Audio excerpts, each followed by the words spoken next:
Right, good evening everyone. Thank you for joining us for another one of our Excellence Fee sponsored events for the master students, but the audience today includes people from all levels of students at John Jay, as well as community members, as well as just guests. So welcome everyone.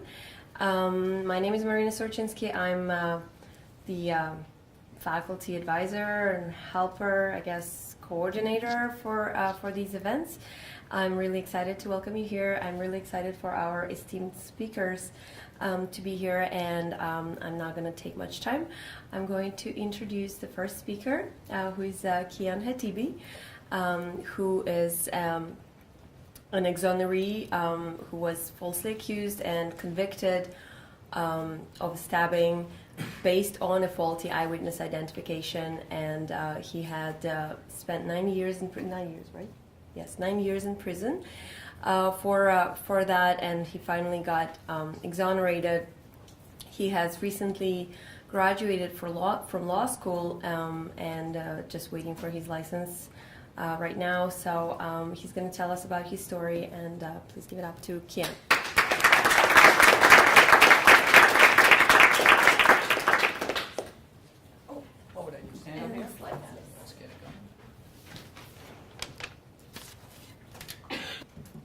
Can you hear me out there okay? All right, so thank you for that introduction. My name is Kiana TV. In 1998, there was a stabbing outside of a local bar in Pleasantville, New York, which was in Westchester County. 2 people were stabbed following a melee outside of a bar, approximately 1 a.m. on January 11th, right into the morning there. Ultimately, I was charged with assault in the 1st degree and possession of a dangerous instrument in the 4th degree, which was assumed to be a knife. Initially, after the victims were discovered by police walking the streets, they gave certain statements to the police in response to their questioning. The victims told the police that night before the ambulance arrived that they were in a bar and that they had been drinking a lot. Now, most of what I say here is actually, it's really close to verbatim, at least, you know, the operative words. When I say they said they were drinking a lot, they said they were drinking a lot, exactly, as the police recorded it. Both victims had stated that they were not sure what had happened, and they did not realize that they were stabbed until the officers had told them. There's 2 victims here. I'm just going to call them Victim 1 and Victim 2 for the purposes of tonight. When asked to describe the perpetrator, Victim 1 could not remember, but he did recall a guy with a black eye. That night I did not have a black eye. One of the individuals involved in the melee, there was 4 to 6 people, did have a black eye. That was known to police at the time and everybody involved. Victim 2, in response to questioning from the police, stated that he was just concerned for his friend and that he stated he would be able to give a better account at a later time. The victims were then taken to the local hospital. When you go into a hospital, there's an intake record where nurses or RNs, whoever is there, would ask you what happened, and you'd make a statement and they'd write it down for purposes of medical treatment. Victim 1 had stated, I had 14 drinks, beer and whiskey, and wrestled with some guys. Victim 2 was, according to the medical records, he was uncooperative and belligerent, and he registered above a 0.3 BAC, which is blood alcohol content. And that number is pretty important right there, because when you look at, for example, DWI in New York, I guess the number most people know well is 0.08. You can't drive. 0.3 is you know, I don't know. I've read studies that say it's like you can die. You know, you can go unconscious. Your memory just way all over the place. This record here on the scale, what the hospital records is like from 0.001 to just 0.3. After that, they didn't even have it on the scale. It was just above 0.3. So you can imagine how intoxicated he was, and probably very dangerous for himself as well. Those two statements that were taken in the hospital were disallowed at my criminal defense trial for a variety of reasons, which we won't get in now, but they were very relevant to identification of a person's intoxicated state. About 3 weeks after the night of the crime, which was January 11th, a detective had called up both of the victims on January 27th and stated, I'm going to come over with photo array, which is right here. This is a 6 photo array. They were showed on January 28th, the following morning after the detective made the phone calls, to each of the victims separately at their home.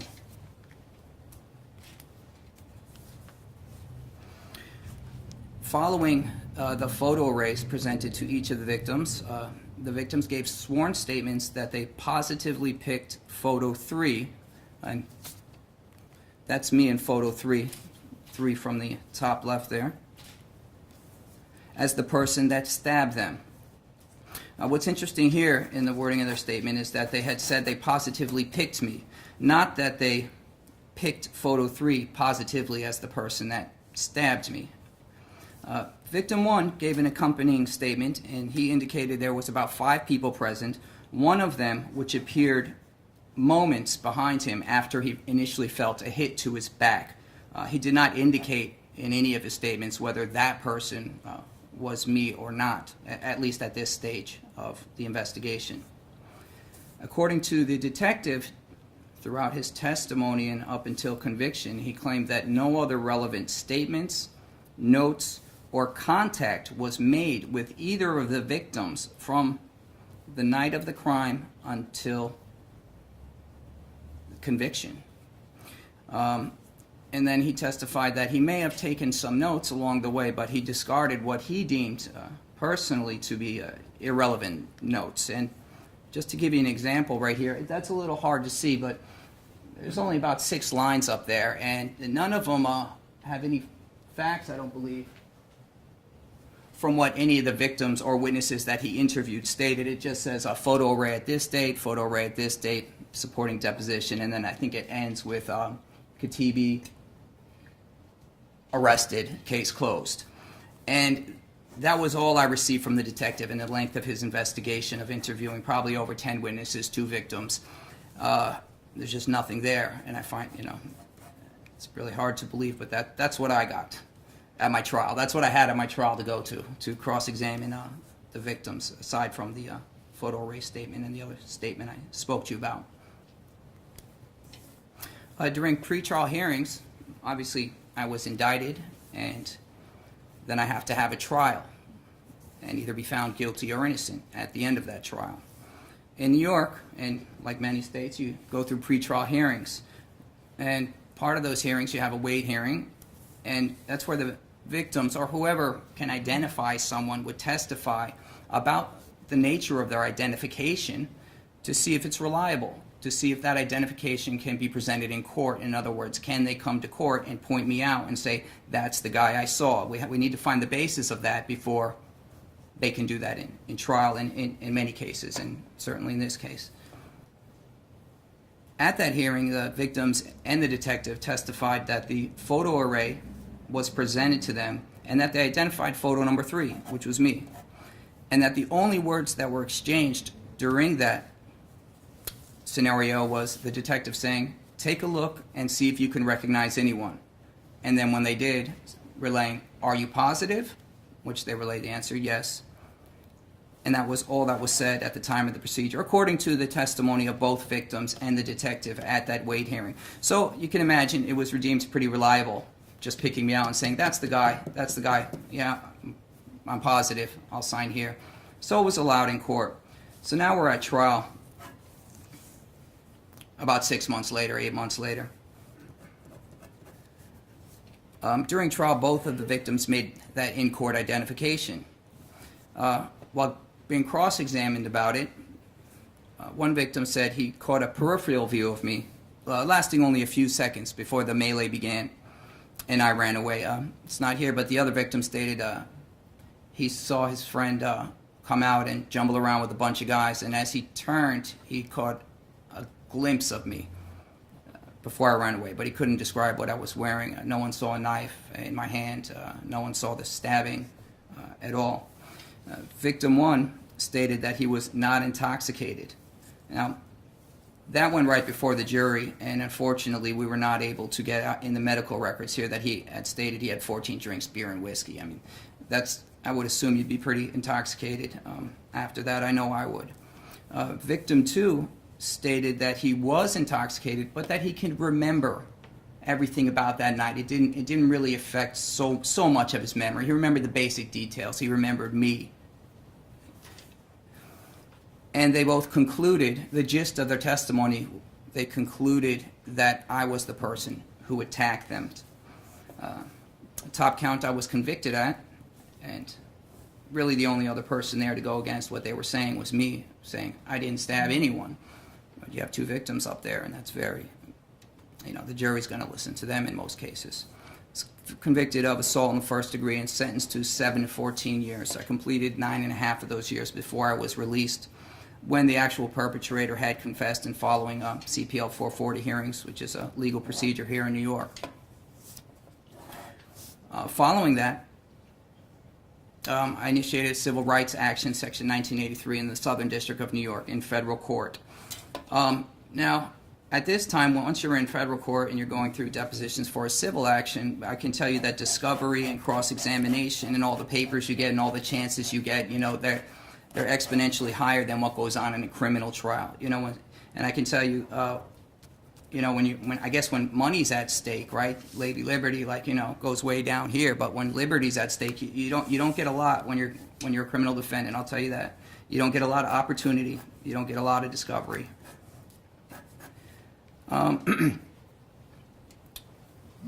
So what was discovered now that we have a good opportunity in my civil rights case was that what had actually happened before the photo array was that victim 1 was visited several times and asked to describe the perpetrator, and he could not. However, as I mentioned before, the detective and both victims stated that they never went to his house and they never spoke. Victim 2 had stated the detective had visited victim 2 at least twice by the detective's own admission in discovery. This is all, by the way, from the detective's own admission. Victim 2 stated that he could not remember a thing and didn't even know where he was that night. Pre-photo array. I remember the detective testifying in the 440 hearing, and I don't know if he was trying to joke or he was just angry, but he said he wouldn't know if Big Bird did it when I went to see him. Of course, I didn't have any of that for trial. After both victims identified photo number 3, which was me, as simply someone present at the scene, the detective stated, "That's right, that's Kiana TV, that's the guy that stabbed you." These are the detective's words 15 years later. When cross-examined why he said that to the victims, the detective said, "Why else would they sign the statement?" And kind of alluding the fact that they were just saying this is a guy who was there that night. And if you say that's the right guy, that's the guy that stabbed you. That's why they signed the statement, according to the detective. So none of what's on there. Did I not switch? I didn't switch twice here. Yeah. None of what's on there, what I just spoke of, was disclosed at trial. So I went to trial without the benefit of that. And that's what kind of, in my view, led to my conviction. Last section. Sorry for skipping there. In conclusion, you have some experts here, and I know they have, vast realms of knowledge beyond what I understand in the terms of eyewitness identification. But from my view, I've tried to extract what I think occurred here, at least from the fact pattern that I am speaking about. Obviously, you have improper note-taking techniques. If you go to someone's house and they're a victim of a crime as a detective and they tell you they don't remember anything about that night, that should probably go on paper to be disclosed to the defense, especially when they're the victims and the only eyewitnesses. There was the inability to introduce the medical records which were relevant to their intoxication level, meaning how can they remember somebody who they claim stabbed them?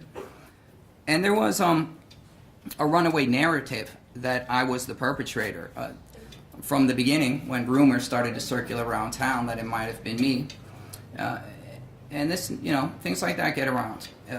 To the victims, this was reinforced by the detective's confirmation when he said, "That's the guy that stabbed you." The confirmation, which was undisclosed at trial. So I didn't have the benefit to even know that he had been telling them all along, "That's the guy that stabbed you," when they, in the beginning, were not sure. And then I have here juror perception that the victims accurately recall the details of the event and their identification. So again, you just have me and maybe someone else who saw very little going on, saying, "I didn't do it, I didn't stab anyone." You have these two victims up there who are so convinced that I did it, who became so convinced they had the story right, and maybe just wanted to see the person they believed by that time had stabbed them, convicted. They're able to relay to the jury their narrative, and I'm not able to get in all these facts that they're either lying or misleading the jury. So, concluding here that there was a large degree of perjury, at least as alleged in the federal district court filings, and undisclosed facts, which made it all but impossible to rebut that narrative. And in sum, I think that pretty much describes my case here of eyewitness identification.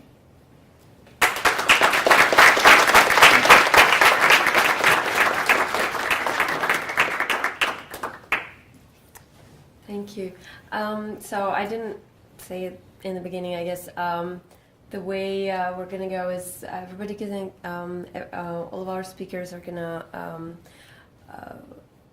give a little bit of a story and what they want to say, and then we'll have some time for questions and some discussion. So our next speaker is Dr. Jennifer Dysart, who's a professor at John Jay, who's a researcher and an expert on eyewitness misidentification, I should say, who has been testifying in court as an expert witness on various cases related to misidentification. She has spoken at many events on the issues surrounding this. So please give it up to Jen Dysart.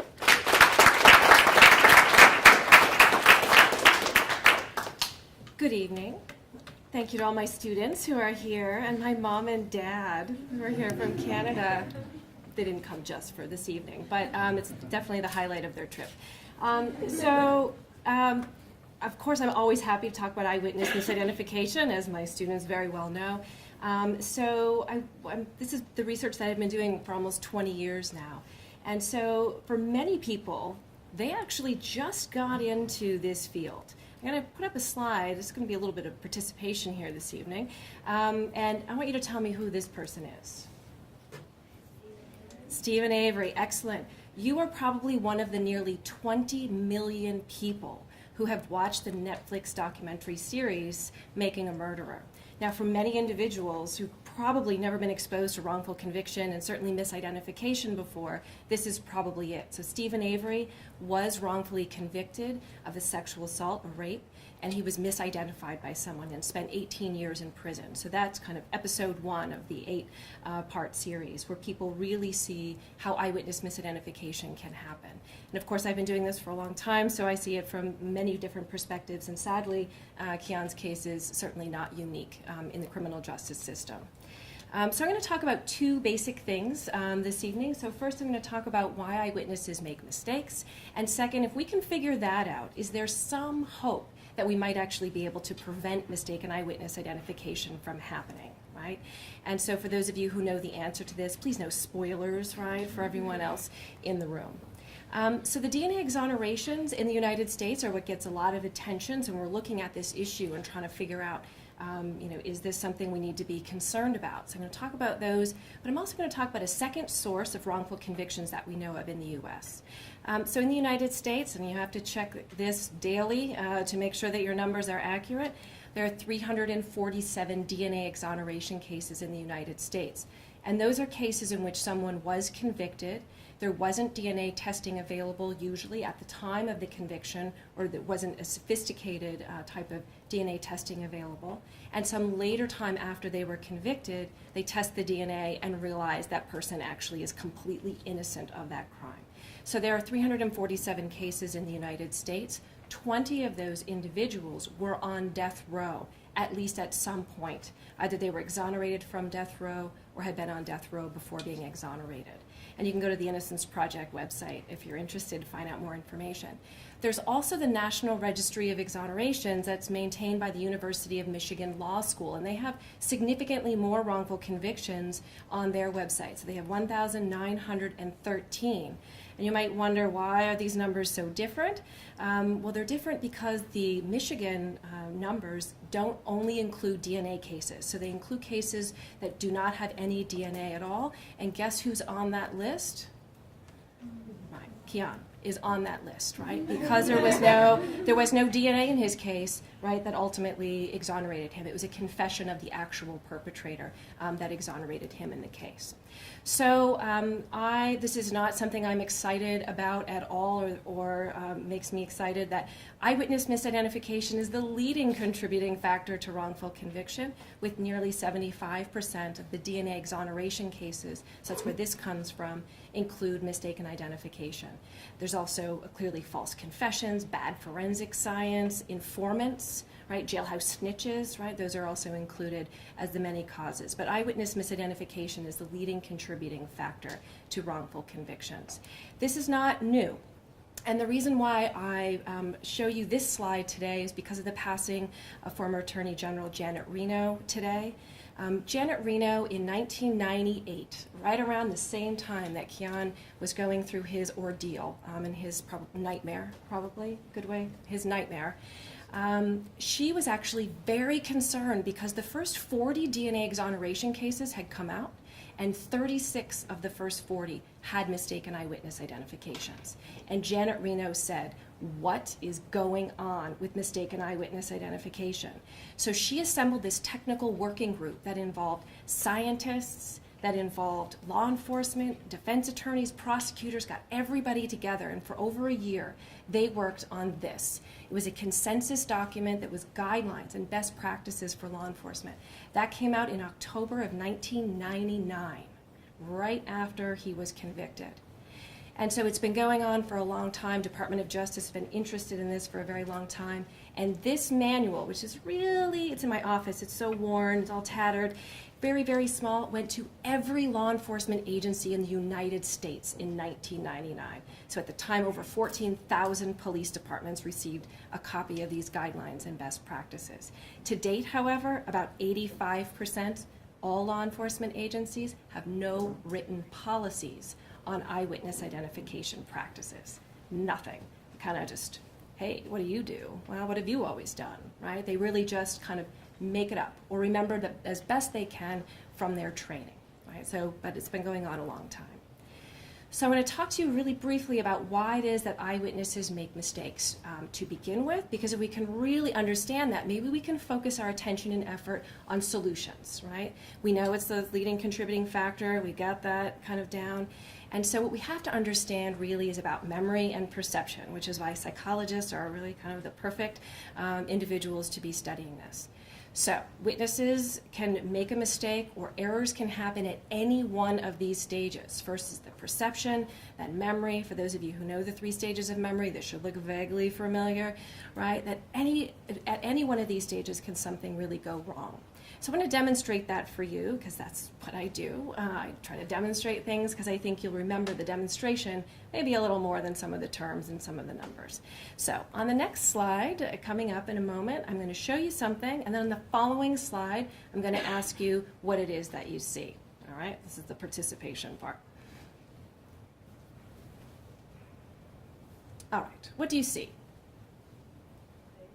A face. Excellent. Very good. All right. That's your feedback. What do you see? A lady. A lady, right? The silhouette of a woman. But of course, well, psychologists do try to trick as much as we can. Those 2 images that I showed you were actually the exact same image. But in one, I primed you with a man's face. So you're more likely to see this ambiguous image as a man's face. Then the other, I show you a naked woman, and then you're more likely basically to see that same ambiguous image as a woman. So something that just happened to an eyewitness, right, can definitely change the way in which the brain perceives, interprets, bless you, what's going on in the scenario, in the situation. So right from the very beginning, if you had just seen a man, and then the law enforcement came up to you and said, "What did you see?" You'd say, "Well, I saw a man's face." But if you had just seen a woman, then you would say to the same law enforcement officer, "Well, I saw a woman." Right? So something that just happened to you certainly can influence your perception. And of course, you're going to believe, right, what it is that you perceived, and you are likely going to be confident about that as well. So how does memory work? It's important that law enforcement understand and judges understand how memory works. And this is a lot of the training and work that I do around the country to try to educate them on these exact factors. Because we see so many cases, and I've been involved in so many cases, where the eyewitness says, and maybe this is close to your case, I close my eyes and I can replay the event, right, that horrible day. I will never forget that face. I would love to forget that face, but I can't. Right? So there's this notion that memory is like a video recorder and that you will never make a mistake, that it's somehow burned into their memory. But clearly that is not how memory works, right? We, psychologists, certainly know that. Instead, memories are reconstructed. And so if I were to actually ask you right now to take a moment and think about the most important, significant day of your life. For those of you who are just accepted to the BAMA program, put that one aside. The most significant and important day of your life. If you can see you in that moment right now, that is not a real memory. Your memory has been contaminated over time. Probably photographs, I'm posting on Facebook, a video or something.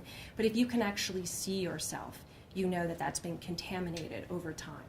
So for me, my favorite memory, I'm not just saying this because my parents are here, is my wedding. And it's me and my dad, and we're dancing, and I've got a big smile, and he has a big smile.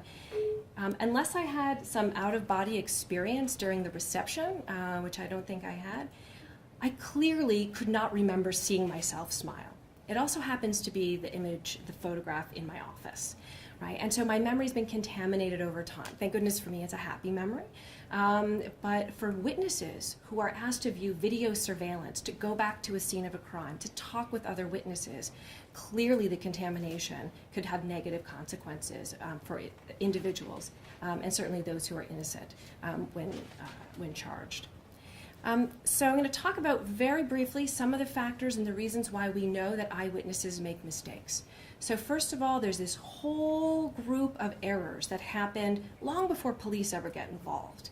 And these are the things that affect your perception and your ability to encode or get information kind of into the system. And these include, and this is bolded on purpose, number one, witness intoxication. I actually did my dissertation on the effects of alcohol intoxication on eyewitness memory. Ethically, we never would have been permitted to have witnesses be at 0.3. I would hope that most of us would be passed out at that level. If not, it probably indicates that you're suffering from alcoholism. It is shocking to hear that level. I didn't know that before his talk, and so it's just unbelievable to me. But there are lots and lots of reasons. Prosopagnosia or face blindness. Some people are just better at faces than other individuals. How much time did you have to see the person? If you're being asked to identify someone who's from a different group than what you belong to, be it age, be it race or ethnicity, you are less likely to be accurate. If there's a weapon involved and you see the weapon, although no one saw, you with a weapon, right? Because you didn't have a weapon. If people are looking at that, then they're not looking at the face, and so identification accuracy goes down. When you're stressed and aroused and nervous, your accuracy goes down. So these are all the things that potentially make a witness horrible before police even arrive on the scene, before 911 is even called. And so we know that these things certainly do affect reliability and eyewitness accuracy. Then we have system variables, and these are the choices that law enforcement make and others in the criminal justice system to collect the evidence from the witness. So there are lots of different places where we can do that. One, the 911 call, right? The dispatcher, whatever they're asking, they have the opportunity to be able to collect evidence. They also have the ability to contaminate a witness. Oh, yeah, you're calling about that robbery? Yeah, the guy with the knife and the blue hoodie? Yeah, we've already got a call on that one. Thank you. Right? They've already now given information to a witness who may not have had information before. Crime scene control, were witnesses permitted to speak with one another before law enforcement even arrived on the scene? Huge problem for witness contamination and certainly needs to be avoided. How were the witnesses interviewed? How many times were they interviewed? Were they together when they were interviewed? All of these are choices that law enforcement make when they're collecting the evidence. And there are consequences for choosing the wrong steps and the wrong procedure. And finally, identification procedures is what I focus my research on. I'm going to list a bunch here just to show you that there are lots. Show-up identifications where a single person is presented to a witness and asked, is that the guy over there, the one in handcuffs by the police car? Right, that happens about 1,000 times a day in New York City. Mugshot searches, or if you've ever been arrested before, your photo's on file, and it's possible that witnesses are looking through books, thousands of photographs, and if they point to your photograph in that, you can be charged, right? That's enough, right? Looking through this large book, basically a huge multiple choice question where no answer is really wrong. Then we have photo lineups, live lineups that are used quite a bit here in New York, and then the in-court identification. How was it that these witnesses were permitted in court, outstretch the arm almost in slow motion, I can imagine, and say, that's the person ultimately who I saw or who stabbed me, right? It's so suggestive. Isn't it just like the show-up, right? There's one person sitting there, right, at the defense table who couldn't figure out who they're supposed to pick, right, in that kind of identification procedure. So is that reliable at all? There are certain states, not New York, that are looking at banning that completely. So no in-court identifications really would happen at all anymore. So I want you to imagine that you are the witness to a crime and the perpetrator is a penny. It sounds unusual a little bit, but nonetheless, we're gonna imagine it. And law enforcement come to you and they ask you, can you describe the perpetrator? And you say, yeah, I think so. It's round, copper, kind of small, around the size of a dime. Lincoln's on there, I think. There's 1 cent somewhere. Definitely the year. And I think I remember In God We Trust. I think I remember. Yeah, there's my description. That's actually a lot of details. It's probably as many details as a witness would give law enforcement in an actual case. And they say, okay, great. Here's the next question. If I showed you the penny again, if you saw the penny again, would you be able to recognize it? Would you see it? Right? So that's my question for you. No spoilers for those of you who know the answer. So here's my question. Which one is it?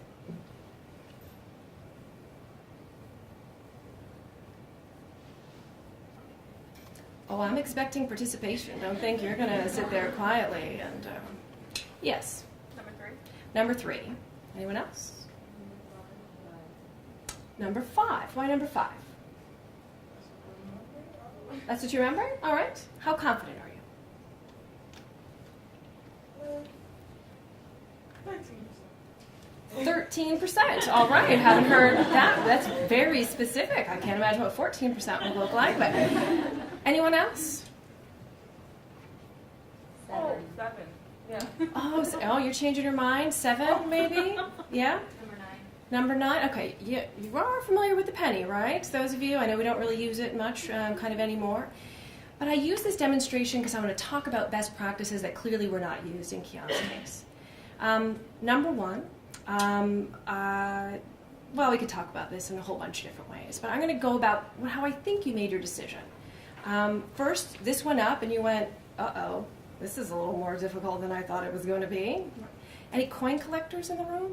No, it's a dying art, I think.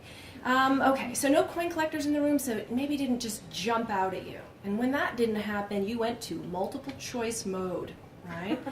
This is the, okay, I need to get rid of a bunch of ones here that I know are definitely not it. Let's go for 10, 11, and 12. She's trying to trick me. Those 3 are facing the opposite direction.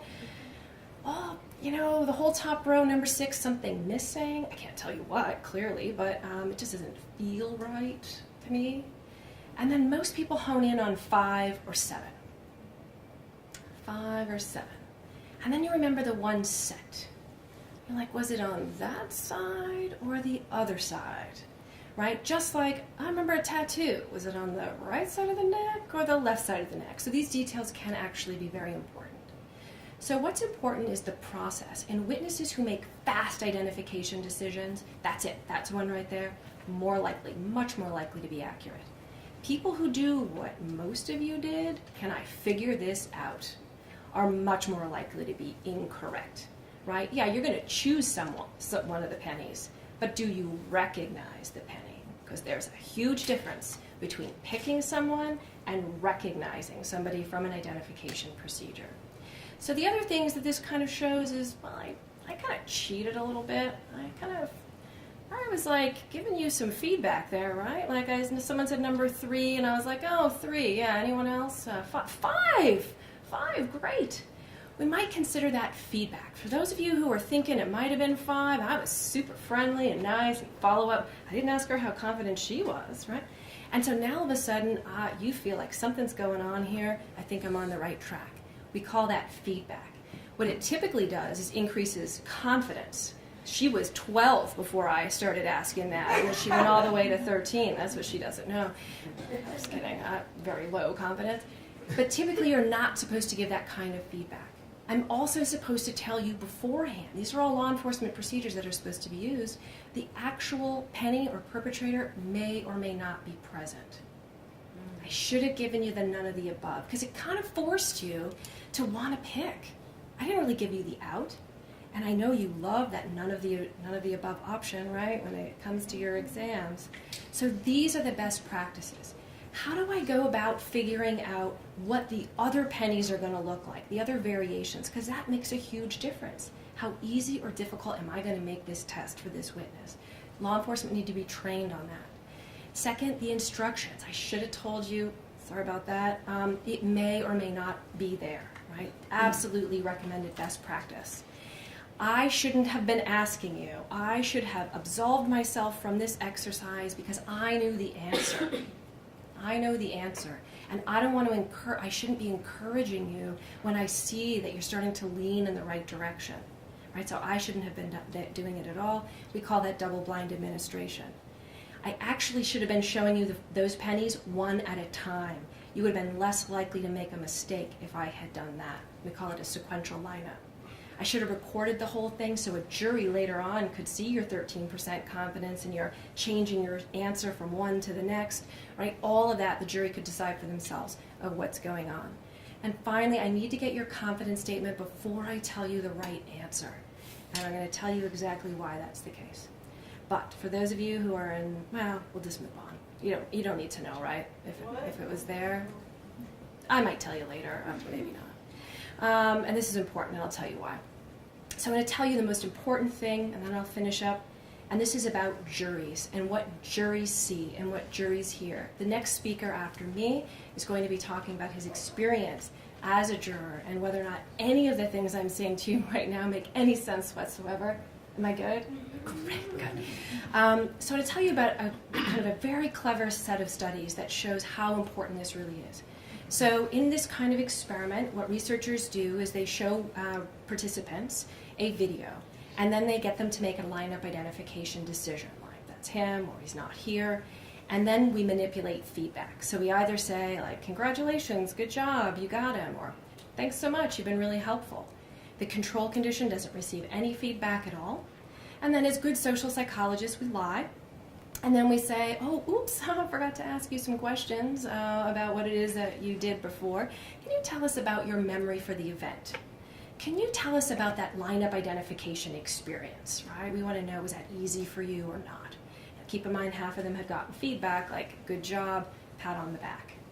So this is, what we're really interested in is related to the Supreme Court in 1977, but I won't bore you with those details. But we're really interested in certainty. How certain is the witness? Did they get a good view? Were they paying attention? How clear is their memory, right? These are the things that courts are going to be looking at. These are the things jurors are going to be looking at.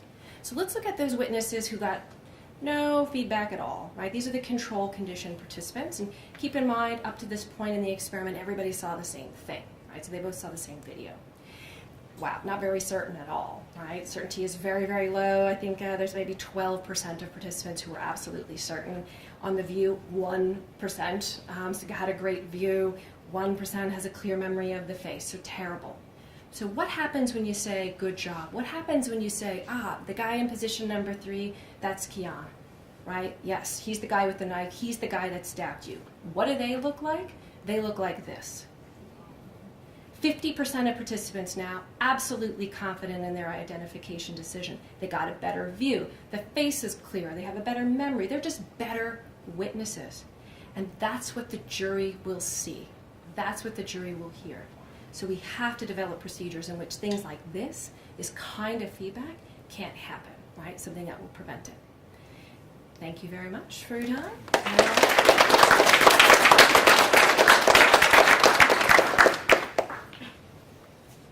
Thank you, Jen.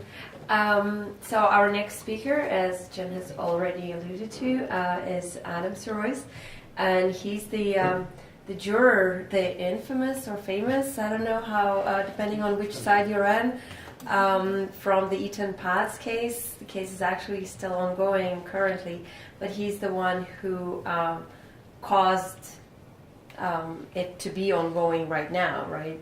So, the holdout juror, and he's actually now made it a much bigger, right? It's a life-changing, I guess, event for Adam, and in that he's now working on a documentary on the case, and working with the defense as well. And so we'll hear from him now.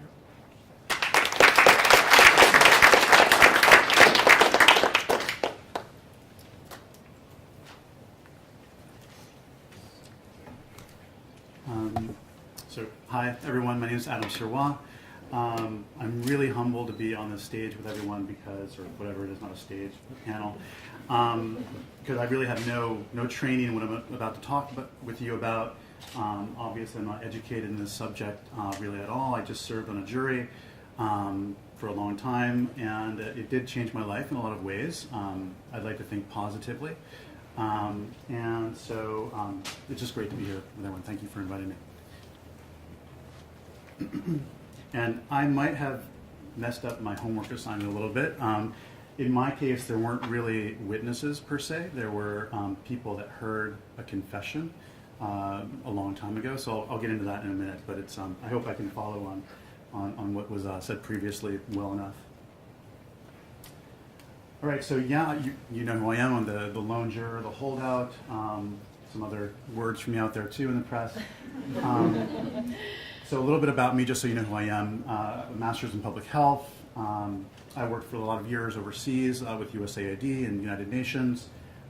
Most of my life has been dedicated to humanitarian programs, some of which have focused on mental health programs for kids in developing countries. So that came into play when I was a juror because I was sort of the de facto expert in our jury panel on mental health issues, which did have a big important part in our case.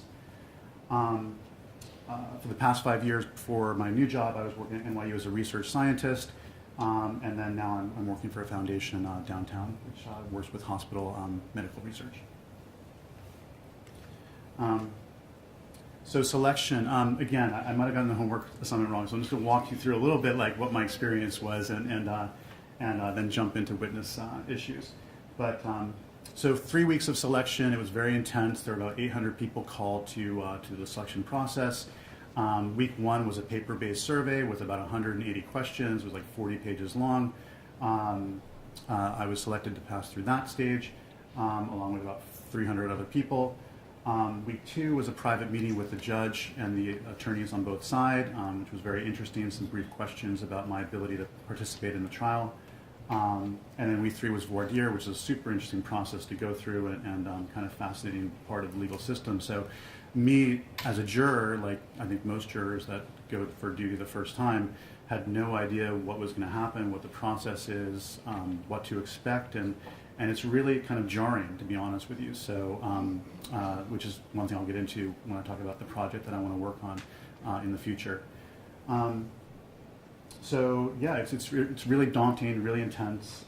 When you hear your number called, juror number 11, I was. It's pretty pretty surprising feeling that you're going to be serving on this trial, especially it's such an important case. So for 10 weeks of the trial, I was friends with the majority of the jurors. We were really close. We went to lunch every day, had a great time. Never discussed the case. That was very important. We were very strict with each other about that. But then deliberations started and things changed rather quickly. So a little bit about my peers on the jury. Obviously 12 people, 7 men, 5 women, 10 white people, 1 African American man, 1 woman of Middle Eastern descent. No Latinos, unfortunately, for Mr. Hernandez, in my opinion, because we all didn't understand kind of the culture that he was coming from. I tried to, because I've traveled a little bit more than some of my peers on the trial, and I'm not trying to say that I'm better than them at judging people at all, but there was really no sense of kind of like empathy or being able to put yourself in someone else's shoes, and that was a big part of the issues that I had with my fellow jurors. 6 had no college education, a few had advanced degrees, and 1 member was a member of the Ayn Rand Society, which was hard for me to stomach, but because he was really the most pro guilty from like the get-go. He was just let's finish this. So it was pretty upsetting. So the witnesses, again, to talk about the witnesses, there were 5 people who came forward to say that they heard Mr. Hernandez say that he hurt a child or choked a child or strangled a child or killed a child. They all described the child differently. For Mark Pike, who was a friend of his from the early 80s, who he hadn't talked with in decades, he didn't even recognize him when the police walked him by the police station to try to sort of scare him into knowing that one of his former friends is going to testify about him when they were questioning him. Said that it was a black child. Other people said different types of backgrounds of the child, different looks. Daisy Rivera was his ex-wife who testified against him, and it was made very clear in court that they had a very poor relationship, and there were certainly things that were said in court that made us understand that this person really can't be trusted. I felt the same about the church group members. There were 3 men in their late 70s, early 80s who were called in from Puerto Rico to testify. And they're all members of this charismatic Catholic Church. So they testified in court that they speak to God in tongues. And on the day that they heard Pedro Hernandez confess, kind of the leader of this group of three men said that God told him to go over to Pedro and make him confess to something. So, and he did. He went over and he slapped Pedro on the ground and said, "You're going to come over to our circle of our church circle and confess something." And so that's actually kind of the first confession that was made in the case. And it was very powerful for a lot of members on my jury because some of them really were quite religious, and they felt like this is something that's something that it's credible and it should be believed. I'm not discounting that it shouldn't be believed, but again, this was basically the evidence we had to go on in terms of witness testimony. So it was Mark Pike, a friend from the 80s, who had a completely different story from 3 church group members, and then Daisy Rivera, who was his ex-wife. And all of this is 33 years after the crime was committed. So memory definitely comes into that, and it's something that I think is very important in this case that seems to get lost in the media coverage a lot. And just it's amazing to hear some of the other people talk about the importance of memory and how it can change over time, and you can definitely form new memories sort of on top of old memories.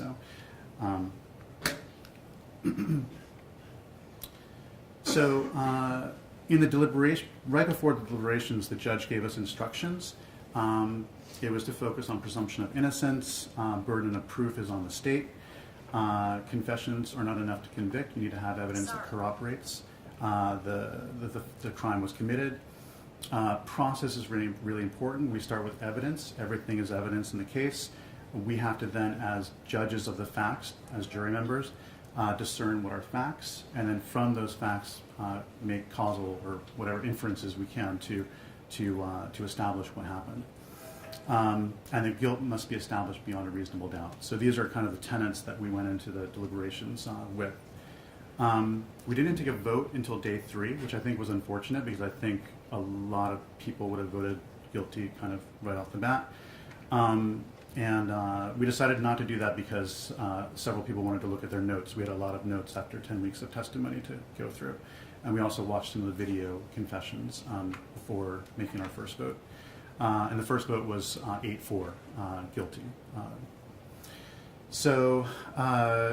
Confessions played a powerful role on the jurors, including myself. They're kind of hard to watch, but as you watch them and you watch them over and over again, you kind of see these weird, in my opinion, these weird disjointed inconsistencies between them. And you also can see what you can't see in the courtroom during the trial. You can watch in much more detail over and over again in the jury room, which is what we did. And you can kind of see, in my opinion, some things going on there with the way that the police are questioning Mr. Hernandez, the way they kind of lead some of the questioning. At one point, it was amazing to me. We had the handwritten statement that was written up by the police officers from the first day, and it starts off with the sentence, "I'm here voluntarily." And we watched that video at least 10 times to try to see if Pedro Hernandez actually says this, and he never says this. So right there you have a detective who's manipulating and changing a very critical part of the evidence right in front of us. And it jarred me. It had an impact on several of the other jurors, but in general they kind of just discounted it and said, well, he's guilty anyway, he confessed anyway. So it's things like that that bother me and kind of stick in my craw. So I think one of the most important things to say about this is that the police did present kind of a coherent story, and the jurors, I think, wanted to hear that, whereas the defense presented a bunch of sort of counterpoints to punch holes in that story that the police presented, and it wasn't connected enough to really latch onto for a lot of the jurors. So it left me kind of in the room. A lot of what I was doing was trying to create this alternative narrative that could have been, and I had several different things that could have happened that were equally as reasonable and probably more probable, more possible to have taken place. And that basically revolves around Jose Ramos, who I think was much more likely to have committed the crime, who was a known pedophile dating the babysitter of Eitan Pates at the time he disappeared. So these are really interesting sort of examples of facts and inference that we completely viewed differently, and I throw these out there because they show how different people can interpret facts. So the first one is that Pedro Hernandez conducted a pro se divorce against his wife his Daisy Rivera in the 80s, and the other jurors claim that because he did that, he's super intelligent. Who can be a lawyer for themselves, right? I mean, it's like, who does that? So because of that, they didn't really count that his IQ of 69 was valid. They kind of threw that out. A lot of them threw that out.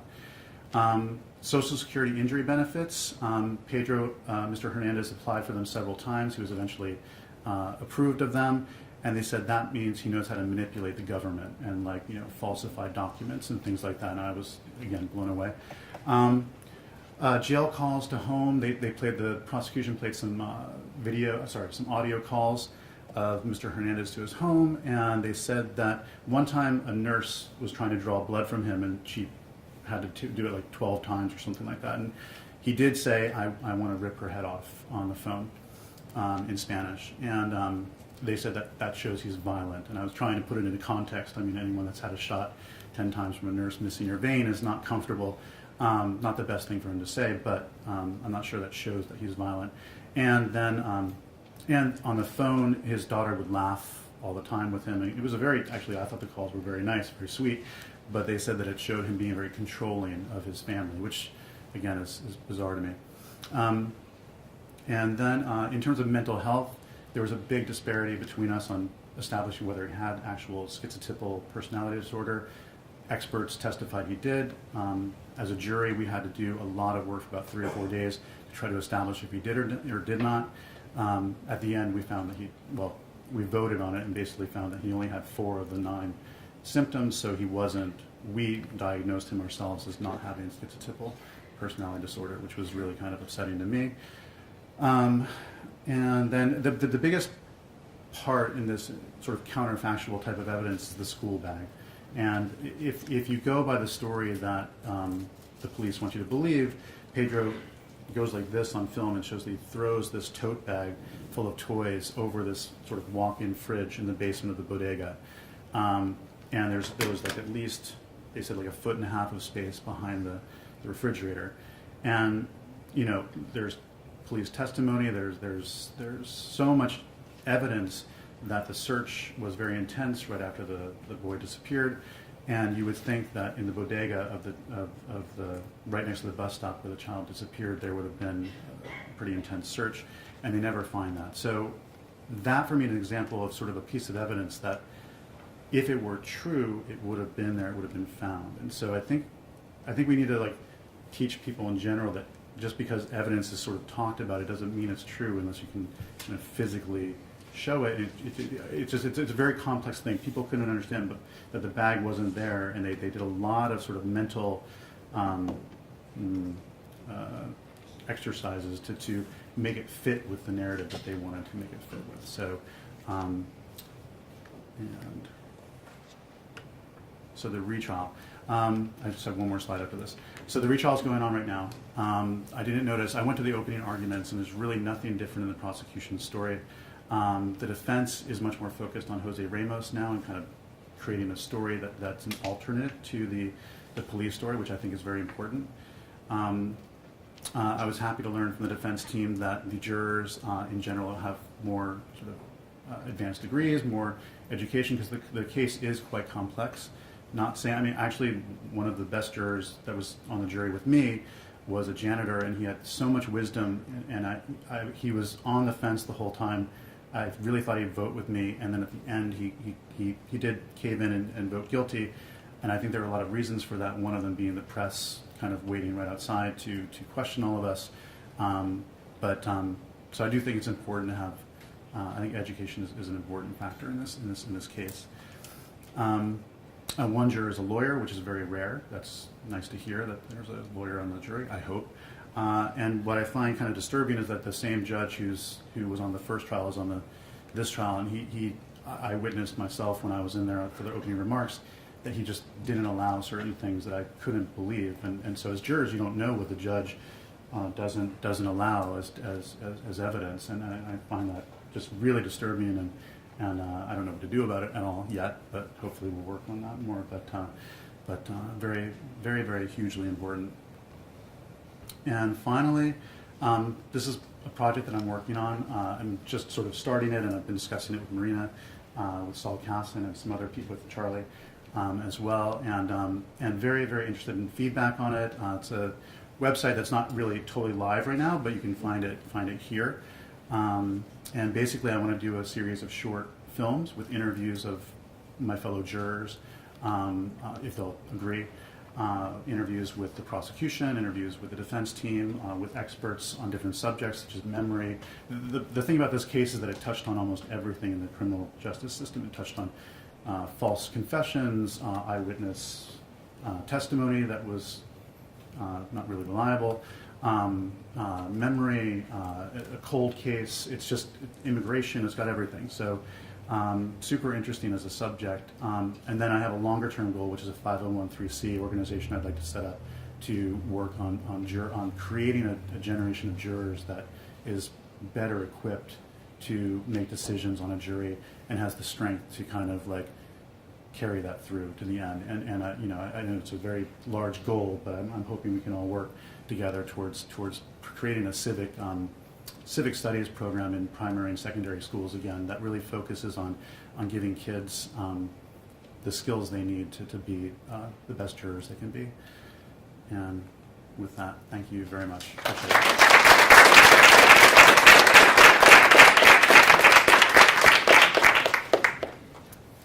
Thank you. And by the way, Adam, you're not at all wrong in what you mean.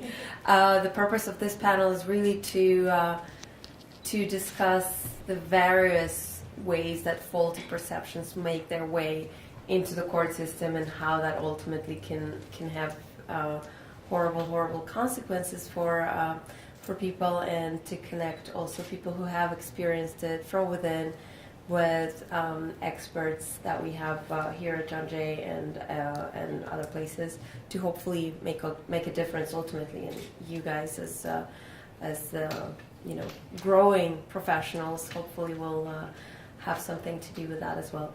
So our next speaker is Dr. Charlie Stone, who is also a professor here at John Jay, and who's an expert on jury research and particularly memories of juries and how deliberations can affect juries' later perceptions of witnesses as well as the perpetrators, and how all of these faulty perceptions kind of make their way in and affect the verdict ultimately. Thank you. Thank you, Marina. I never use a mic. This is really weird. Yeah, I was going to say, Adam, if you hadn't done your homework, then I really hadn't done my homework. So I'm going to start with a confession and some context. My confession is I have zero formal forensic psychology training. Okay, we got that out of the way. So the context. My background is in cognitive science, so for those that aren't familiar with that, that is the study of cognition, thinking, remembering, and my research has focused on how people remember the past. And so, actually, Jen's done a lot of the dirty work for me, with the most important point being that our memory is not like a videotape.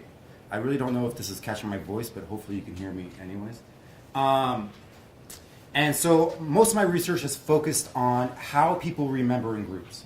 So this is how I started to kind of come full circle towards what we're talking about today. So all my research is focused on how conversations can shape how individuals remember the past, with a particular emphasis on how when people come to remember the past, they tend to converge around a narrative, a story. Any of you that have old-time friends, I'm sure you tell the same stories over and over and over again, and you probably don't know whether they're true or false at this point. And at some point, it doesn't matter, right? It's a great story. It makes you laugh. It might be even funnier now because you've made it funnier. You want to entertain, and that's fine. And a lot of my research has been focused on that, how the memories change. It's never really been focused on accuracy or issues surrounding accuracy. But within my research at looking at groups, we've learned some very interesting things. So when people remember together, they don't remember it accurately necessarily, or complete or coherently. So we know when people remember together, they remember less than their full potential. So if we take a jury, for example, there's 12 individuals. If we have those 12 individuals remember together versus if we took those same 12 individuals and let them remember isolated by themselves and then pooled all their information as individuals, they would remember more by themselves than they would together. And that's known as collaborative inhibition.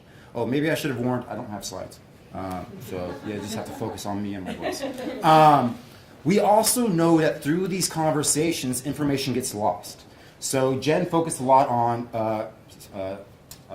social contagion, implantation of memories. And that's huge and very important for Eyewitness. But we find that forgetting occurs on top of misinformation. So people don't remember everything that they might have been able to remember. They don't mention everything they might have been able to remember.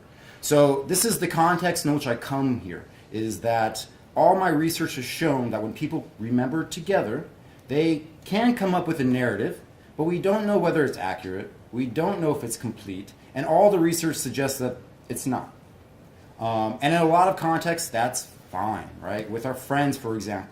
But in the context of a forensic study, well, now stuff becomes a little bit more real. So I've come to John Jay and I've come to this research area looking at jury decision making from this context, knowing that this is what happens when groups remember together. One other important aspect of when people remember together, the effects, these negative effects, if you will, of remembering with other people get worse and worse and worse as you add individuals. For anyone that's done coding, 12 individuals having a conversation is nobody's picnic. And so you will not find much, if any, research with 12 individuals. So what I'm going to talk about is probably going to leave you with a lot more questions than answers, because there aren't a lot of answers out there in terms of jury deliberation and its impact. And I'll talk about those and I'll raise those questions for you, and I'm more than happy to discuss them with you individually or during question time and so forth. So I've come to this research topic with this kind of ignorance towards the criminal justice system, at least ignorant in terms of, some of the more professional forensic psychologists. So when I came to this field, I'm going to read you some quotes, and based upon what I just told you, hopefully we'll raise some red flags. So we have a nice quote from, in terms of jury instructions in the U.S. v. Montgomery. Quote, "I want you to bear in mind that the testimony at trial is the evidence, not the transcripts. The transcript is not authoritative. If you remember something different from what appears in the transcript, your collective recollection is controlling. In other words, the transcript may not serve as a substitute for the collective memories of the jury." So, you come from my background and you read something like that and you're like, what are they thinking? And there's lots of quotes like this. And so what you tend to realize is judges, the criminal justice system, has a real strong belief in the success of our memory, which we know is not like a videotape. But even if it's not, they have this implicit belief that, well, there's 12 of them. 12 people should be able to catch every little nook and cranny that falls through the gaps. And based on the research, it's just simply not the case. I'll give you one other quote. I'll kind of preempt a point I'll make, because I'm sure some people are thinking like, well, what about notes? Notes are awesome. First, about a third of the federal and state courts prohibit the use of note-taking. But even in instances in which they do, I have another nice quote for you. This is the Chief Judge of the State of New York, way back in 2009. Quote, "Judges should be permitted to allow jurors to take notes as a matter of judicial discretion, so long as the jurors are instructed not to rely unduly on their own or others' notes." It goes on to say, "Notes are a sound tool to help you refresh your recollections during the deliberative process of this trial. However, notes by themselves are not foolproof," which is true. "If there is a conflict between your notes and your recollections, it is your recollection that must prevail." So we find a lot of these quotes that our court system loves memory. And you do see it a lot in terms of eyewitnesses. And so that's where I entered, is reading these quotes and thinking, they're missing something here. And so, as I said, most of the research that I've done and others in terms of collaborative processes show that all this belief is misguided, that it's not necessarily the case. Now it brings me to fresh eyes looking at the research on jury decision making, because I have all this background in social aspects of memory, and now I want to know what else is out there. And the most, I don't know if trusted is the right word, but at least used model for how jurors come to a decision of guilt or innocence or not guilty is the story model.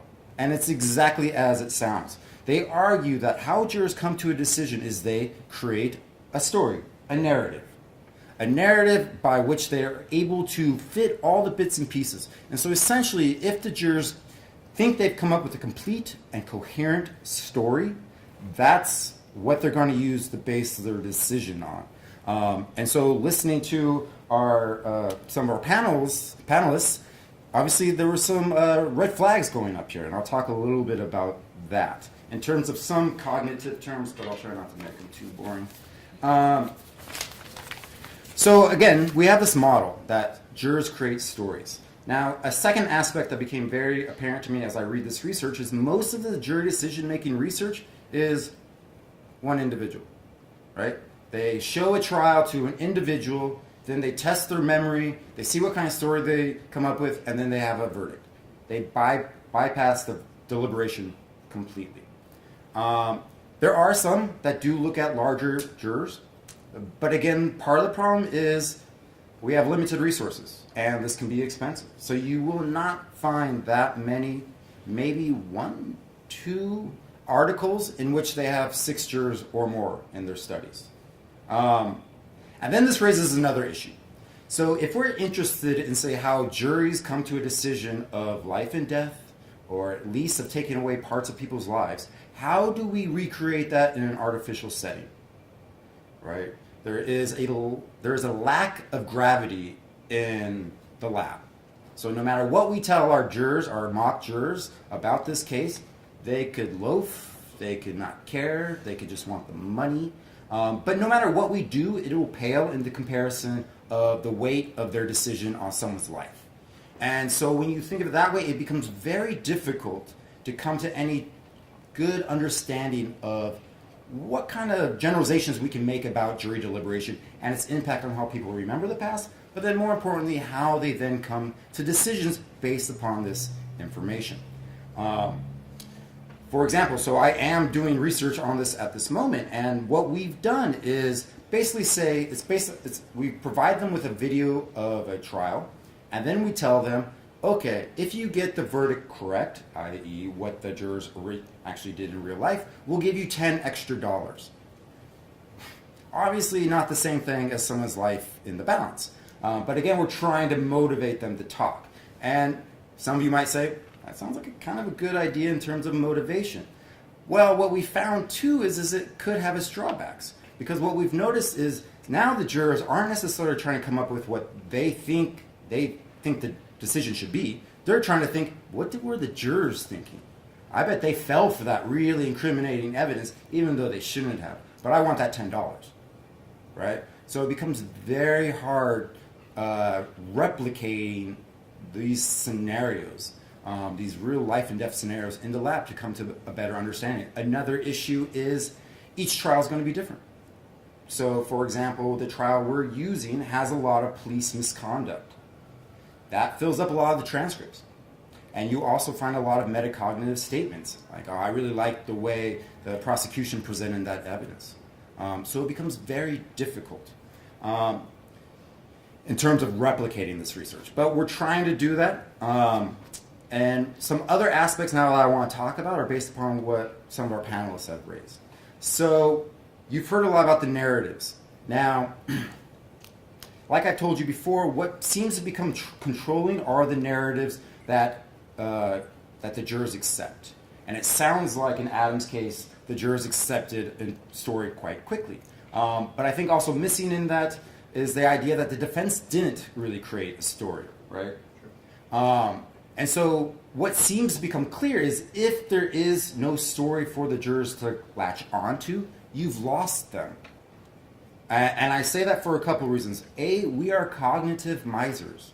And what I mean by that is we don't want to overthink if we don't have to. So if one side presents the story on a silver platter, they'll take it, right? And then that leads to a second bias. And I'm sure this is part of the problem that Adam ran in against, is we know from cognitive psychology and even social psychology of an anchoring bias. That basically where you start shapes all your subsequent decisions, right? So if some of the jurors that sound like guilty, right there, that's where Adam has to fight from. He might convince them a little bit to go not guilty, but they start at guilty. And then they might deviate a little bit. They're not starting with fresh eyes. So if a side can create a narrative fast, very clearly, coherently, and it seems to capture most of the facts, no matter how many dedicated jurors you have, no matter how many arguments they may make, you may never actually get them to sway their decision because they're starting at a guilt position. And that's where they're anchoring their decision. They're only deviating from that. Let's see. What other points did I want to say? So I kind of built up a lot of this on the fly because everyone made some really interesting points. And so I also want to raise this as an issue of the presumption of innocence. Right? In theory, that should be the anchor. It's an open question whether that's the case, actually. It doesn't sound like they did in Adam's case, probably not in your case either. And so it'll be interesting to see if there's ways in which we can strengthen that anchor, or to what extent jurors start either closer to innocence or guilt. I think another important aspect that needs to be examined in terms of jury deliberation are their understanding of the instructions and their understanding of the concepts. Involuntary manslaughter, do they understand that? The fact that they're able to make inferences, to what extent do they understand what that actually means in practice? So, in a very real sense, we know kind of very little about jury deliberation and its impact on memory. And you will not find an empirical paper out there that's examined 12 jurors. Given all the setbacks that I've already listed, no one's going to code that. I mean, not that no one will, but no one has. And for kind of understandable reasons. That is an investment in resources. But at some level, especially from what I know about memory and its impact, or its the impact of deliberation on memory is the number will matter. And I'll just list a few other important aspects. What we know about social aspects of memory is the people that are in your in-group are more likely to shape your memories, right? Your friends, this is why you get these canonical stories that you repeat over and over and over again, because if your friend embellishes, lies, forgets something, it doesn't matter. So the extent to which your jury members are an in-group, the extent to which there are other, whatever that might mean, in-group is very flexible. They might see themselves as an in-group because we're a jury, and it's us versus the rest of the world, or it might depend upon the composition of the jury. If you have a very white jury, that might fester these other aspects, such as social contagion, forgetting, collaborative inhibition, and so forth. So the composition of the jury matters, the number of jurors matter, and so forth. And the instructions that we give them as jurors also matter. But so hopefully the project that Adam's working on might be able to alleviate some of these aspects by providing more information, helping clear up some of the maybe some of the, what's the word I'm looking for? I thought I had it. What? Misconceptions, thank you. Misconceptions jurors may have surrounding their role as a jury. So where I am at is, again, I've started from a very forensic setting, and I've come into the forensic setting with what I think are fresh eyes, which I kind of appreciate to a certain extent. And so we're starting to run experiments, and we're coding the studies as we speak. We're running them with 6 jurors, with the hope to get 12 jurors experiments by the end of next year. So if anyone wants to code, there is a positions open. So this is an NSF-funded grant. We're in the final year of a 3-year cycle, but we'll apply for 1 additional year for money. So we're able to recruit jury-eligible participants from the city, not John Jay students. No offense to John Jay students. And so we're able to kind of argue that kind of ecological validity aspect of it.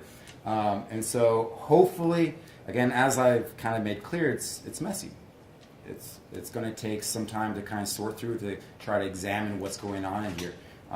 But it's where we have to start, and hopefully it will get us closer to understanding, at least in this context, based on the facts of that trial, or at least the structure of that trial, give us a better understanding of how the deliberation shapes how they remember the facts of the trial, or the stories that they form, or what stories they latch onto. Whether someone might be able to sway certain jurors or change the narrative, and then to what extent that shapes the decisions that they make about the guilt or innocence of the defendant. And I think that's it. Hopefully that was not crazy.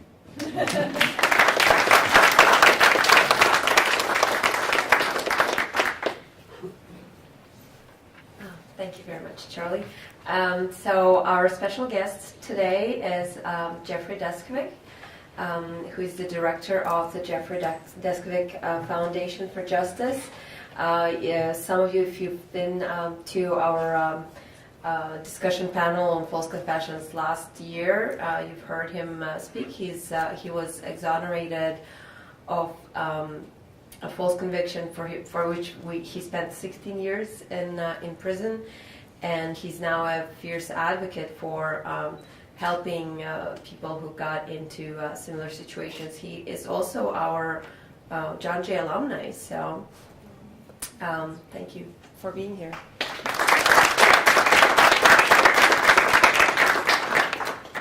Always, it was exciting to come back to John Jay. I got a master's degree here, and my master's thesis was written on the causes of wrongful conviction, as well as the changes in the system that are needed in order to shore up those deficiencies that lead to wrongful conviction.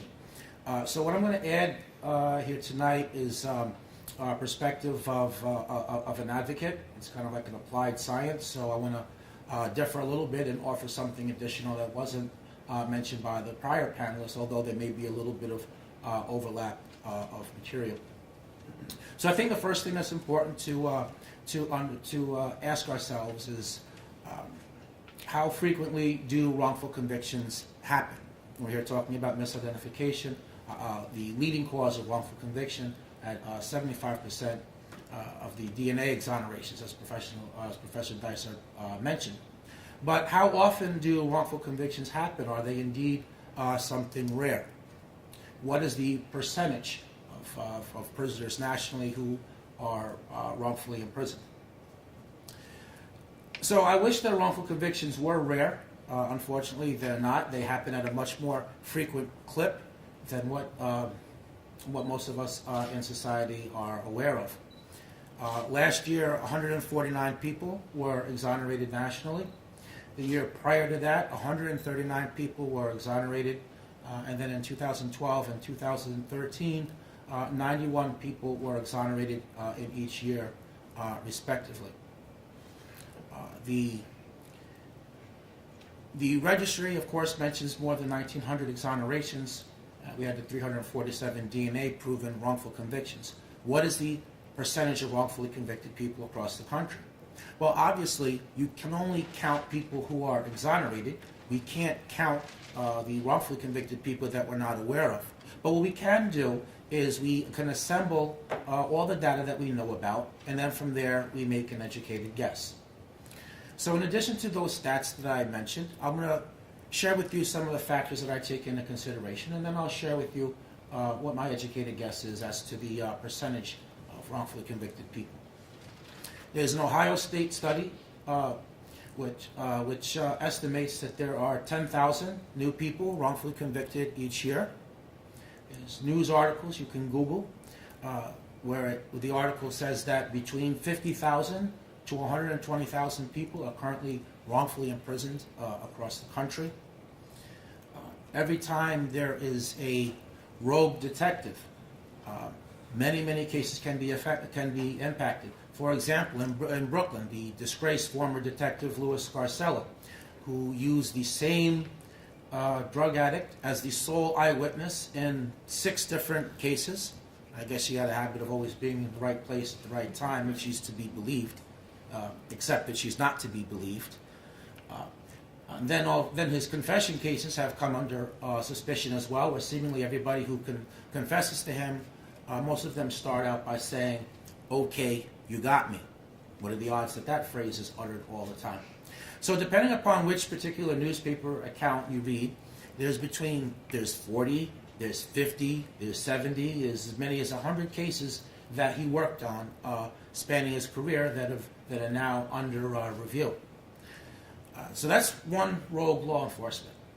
But surely he couldn't have been the only one in his department, particularly considering that at one point when the crime wave was really high and he was the only one making collars, it's reasonable to infer that at some point other people in his department decompensated and started adopting some of his methods.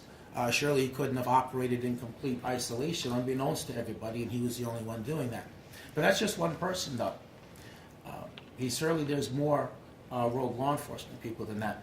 When you think about a rogue forensic scientist, in Pennsylvania, there was they actually sent this woman to jail, Annie Ducan, who she engaged a lot in what is sarcastically come to be known as dry labbing. So if you remember science and you make a wet mount and you have your slide, you put a little bit of water and you put the slide underneath the microscope, right? Well, that's the wet mount and you examine. So in light of that, what could dry labbing mean? Well, there's no water necessary because there's no testing going to go on. We're just going to give prosecution-oriented results. So that's one role forensic scientists. When you think about how when there's a regime change in Brooklyn, where the challenger, recently deceased Ken Thompson, ran on a anti-wrongful conviction plank, challenging the incumbent who'd been in office for 23 and a half years, promising to have a legitimate conviction review unit. And when he got into office, more than 20 people were exonerated in just 2.5 years as a result of the DA having a legitimate unit who were open to innocence claims and were doing investigative work themselves. But that couldn't possibly be the only DA's office where there's lots of wrongful convictions, except that the incumbents are not open to objectively having those cases reviewed. Had the prior DA, Charles Hines, remained in office and won the election, those people would have never been exonerated. They would still be there right now to this very night. When we think about how prosecutorial misconduct is prevalent throughout the justice system, how there's nothing to restrain rogue prosecutors from engaging in tactics such as withholding exculpatory material, threatening witnesses, threatening to remove children from the custody of their parents, working hand in glove with experts. Tell me what you want to prove, and I'll prove it. Not correcting perjured testimony. Those cases tip the balance in a lot of trials. In some of those cases, the people, were innocent. Not all of them, but some of them. So when I think about these different things, and when I think about how for decades, what was accepted as evidence into our courtrooms, things that took on an aura of being scientific and being ground level science, and therefore being relied on and emphasized by prosecutors and looked at by jurors and judges, but that actually had no scientific underpinnings, where there were no studies done in order to determine how many. Let me give some examples and then I'll illustrate. But there's no comparative tables to know just how accurate something is, or how many people could have left a bite mark, for example. Okay, how many fingerprints, where there's not a consensus as to how many points of match there have to be in order to constitute a match. How dog scent testimony, which is my favorite, it would be really laughable, except for the fact that, for decades, this went on in courtrooms as evidence, which helps to convict people, in which an item from a victim or a crime scene is given to a dog, and the dog smells it, and then an item from a suspect is given to the dog to smell. And if the dog barks, then that means he recognized the smell. Again, it would be laughable, except that went on for decades. Bullet lead analysis, where the pretense is that we can tell from chemical composition, where a bullet was actually manufactured from, and trace that to the store where it was shipped to and sold, and then from there to a person who purchased the box of bullets, where FBI agents came into court and the experts and were testifying how clear and how certain it was that the bullet had to have been fired from a particular gun. They did that for 20 years. All the while, there were memos, circulated that wasn't scientific. So when I think about all these things, and I think about how 13 people that I personally did time with, who were exonerated either before me or after me in the course of my 16 years, when I put it all together, I think that the percentage of wrongfully convicted prisoners is 15 to 20%. I think that what we have is the iceberg effect, in the sense that what we see above the surface going on is just a fraction of that larger whole. So, in terms of getting some legislation passed, specifically in the area of identification, so I want to mention again, what those items are. But in a nutshell, it's harnessing all the best practices that have been identified as such and backed by social science as being more accurate methods, some of which was spoken on earlier tonight.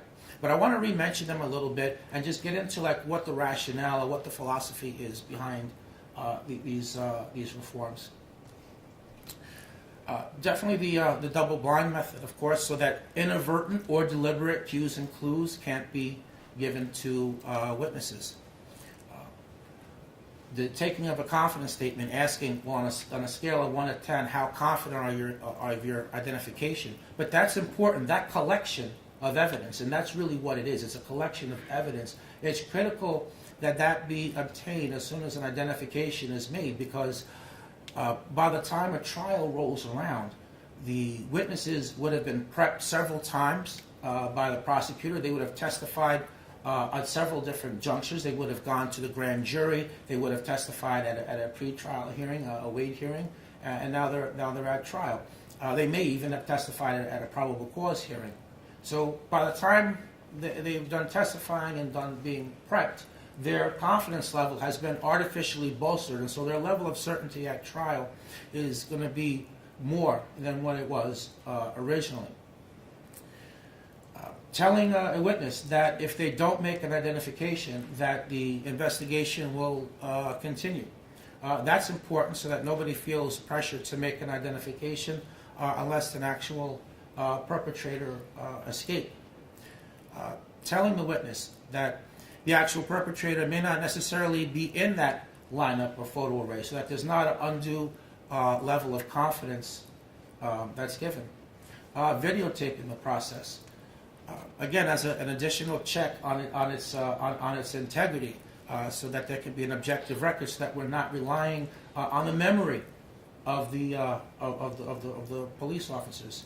Making sure that everybody in the identification in the lineup or photo array resembles the description given by a witness, so that nobody unduly sticks out. The sequential viewing of people rather than simultaneous is very important, meaning that a witness should be shown one person at a time so that they can rule somebody in or out based on their memory, as opposed to having many people presented at the same time, because what happens is that witnesses, they pick the person who most closely resembles their memory, but the person in that given lineup that most closely resembles their memory, that that may not have been the actual perpetrator, and if they were just looking at that person by themselves, they probably they wouldn't make that comparison. We need them just to compare one person to memory.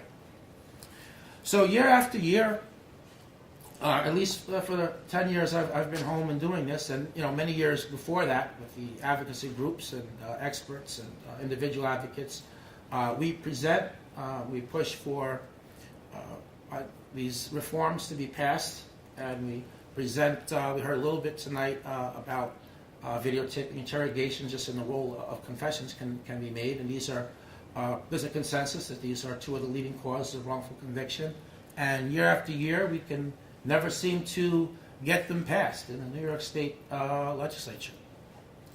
So really, to address that, it's really critical that all of us tonight, all of us have to contact our elected officials and express support for these reforms, because until more of us do that, the politicians are not going to pass these just because it's the right thing to do. They're only going to do it if they think that we demand it, and if it's linked to them getting elected or re-elected. So, most people think that you have to be wealthy or part of a corporation or part of an organization to contact their elected officials, but no, the assemblymen and the senators that live in your district, you have just as much right to go in there and talk to them as anybody from any of those mentioned entities. You can email, you can go in person, show up with some of your friends, learn more about these issues, and insist that you want a justice system that's accurate.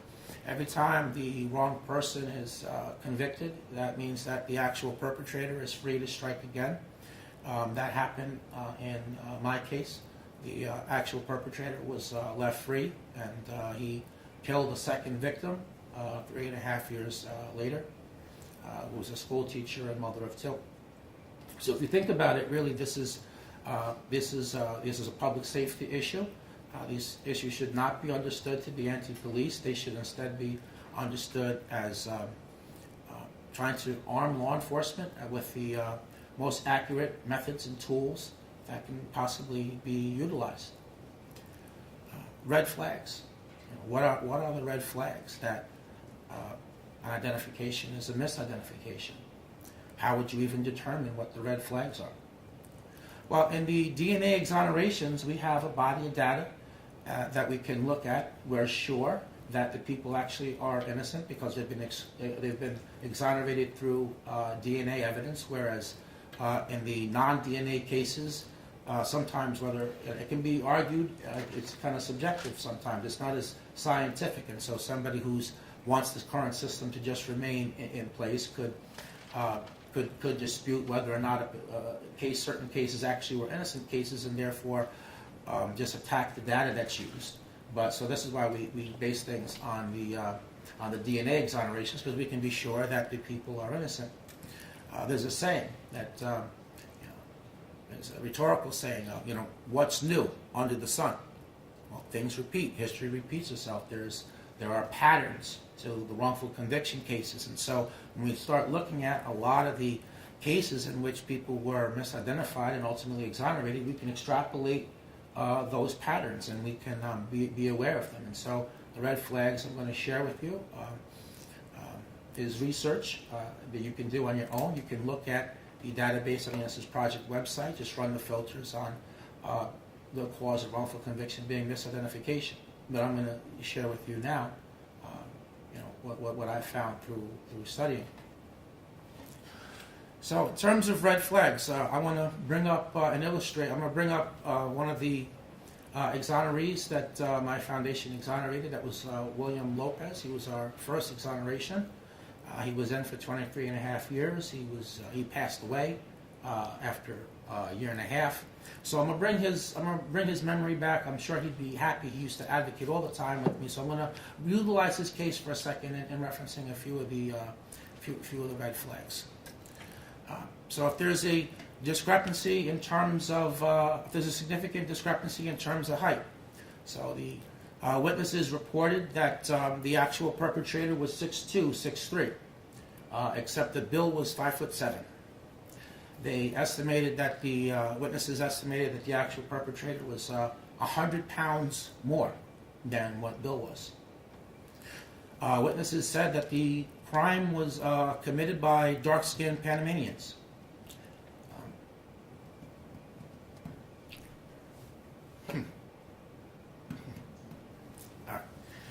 Bill was a light-skinned Puerto Rican.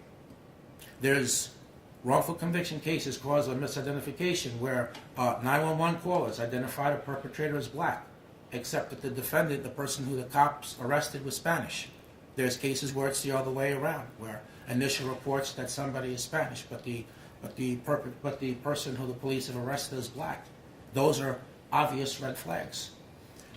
The Fernando Bermudez case, where Mr. Bermudez was misidentified, I believe it was 4 or 5 people misidentified him, where he did 18 years in prison in a Manhattan case, right here where the school is located at this very city. Red flags from his case in terms of misidentification. Well, the witnesses were allowed to speak to each other. Obviously that's going to impact on who somebody selects. Each witness is supposed to make an identification based on their own memory, unassisted by anyone else. In the videotape, in his case, the officer is walking with a folder in his hand with the photo array in it. He's going to put it on the table in front of a witness. The folder has not yet been opened, and he's already asking the officer to confirm for him. Is my memory correct on this here? It's number 3, right? It's number 3. Well, why did he say that? What happened before the camera started rolling? So any situation like that, cross-racial identifications are particularly problematic. So that could be a red flag. Definitely the show-ups, which was mentioned before. That's another red flag as well. So what are our most important takeaways as I wind this down? I think that it's really important to everyone to understand that identification is the least reliable form of evidence. We have to contact our elected officials. It's critical that we pass in the law. We need to have better discovery procedures. It's ridiculous that somebody prosecuting a lawsuit has greater discovery than somebody who's facing criminal charges in the first place. We need to have automatic discovery. I say 3 A's for the DAs. All the evidence automatically at the arraignment, so both sides can have access to the same information. Jury service. Many people want to get out of jury service, but that's really the highest civic calling. It's one of the highest civic callings that we have as citizens. It's very critical that people serve on juries and that they really scrutinize cases that the prosecutors bring and that hold them to their burden of proof. If they prove guilt beyond a reasonable doubt, vote that way. No one wants criminals released. But on the other hand, if they haven't proven that, then you have to vote not guilty. If they haven't convinced you, don't switch your vote. My jury was 11-1 to convict me. The last juror caved in because the other jurors pressured him and said, because they sent a note out asking the judge, are we going to be sequestered over the Christmas holiday if we can't come up with a verdict? By that point, they had been deliberating for 2.5 days. And when they got the note saying that, yes, they would be sequestered, and they all wanted to get out of there and just go home to their families and have Christmas dinner and celebrate the holiday. And so they switched the vote, and I went home and celebrated the holidays and had Christmas dinner and everything else 16 years later.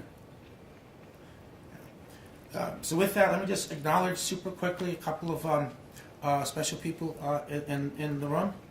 I'd like to acknowledge first Anthony DePippo, who has come up for a brief second. You can come up with me for a minute. But, Anthony is home for like 3 weeks. He was wrongfully convicted not once but twice before ultimately being acquitted on the third trial. So I wanted to acknowledge you and just ask you just super quickly, just if you want to give a quick thumbnail on your story. All right. In 1996, I was charged with the rape and murder of a 12-year-old girl, and I was tried and convicted. And my first jury convicted me within 5 hours. It took me 16 years to finally get another trial in which I was supposed to be allowed to offer proof of another man's guilt. That man was Howard Gombert. He is the man that was actually responsible for killing the girl in my case.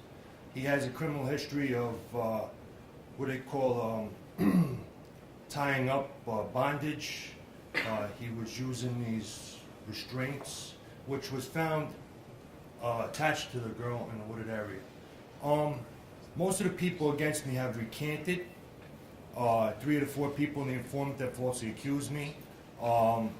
He said he made the story up. 2 of the 3 people that he falsely accused as being a witness to the actual murder, which by its very nature, rape seldom has third-party witnesses, recanted, leaving 1 witness. She continued to testify against me. The 3rd trial, I tried to present my proof against Howard Gombert. The judge blocked it. Even though the appellate division ruled I was supposed to be allowed to have this proof. It took me another 4 years in prison, and then I finally got another reversal. The Court of Appeals, the highest state court. People versus DePippo, I don't know if any of you are interested, you can look it up. DIPI, PPO. Finally said I'm allowed to present this proof. And I did, and last month I was acquitted within less than 6 hours. It took 5 hours to put me in, almost the same time to let me go home. And I'm very grateful for guys like Jeff, who is a legend in my mind. And I don't think anybody cares more about wrongful conviction than this man here. And I really appreciate all of you. Thank you.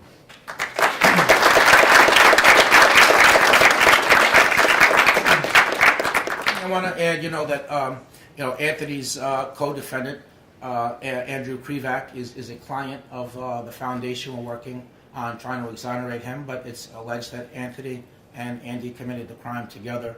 Andy has never had a chance to present evidence of this alternative suspect, the serial rapist with the same MO as the victim in the case, and he should be home too. It's ridiculous that they say that you work together and you're free, and he's not, and it's really the same evidence as against the both of you, largely, with the exception that in the Krivak case, the same detective who coerced the false confession out of me, utilizing the polygraph, is the same witness who did the same thing to Andy Krivak. So he's just as innocent as Anthony. And we're bringing him home. Yeah, and we're working at bringing him home. So the second person is an advocate. He's a former principal of a high school. He was charged with 8 different misdemeanors.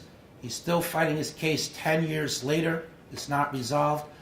Again, super thumbnail. Let's hear the name of your book as well. Kind of unprecedented in writing a book prior to the case being finished, and super progressive and informative radio show if you're interested in these types of issues. So come on up super quick, Frank Vitro.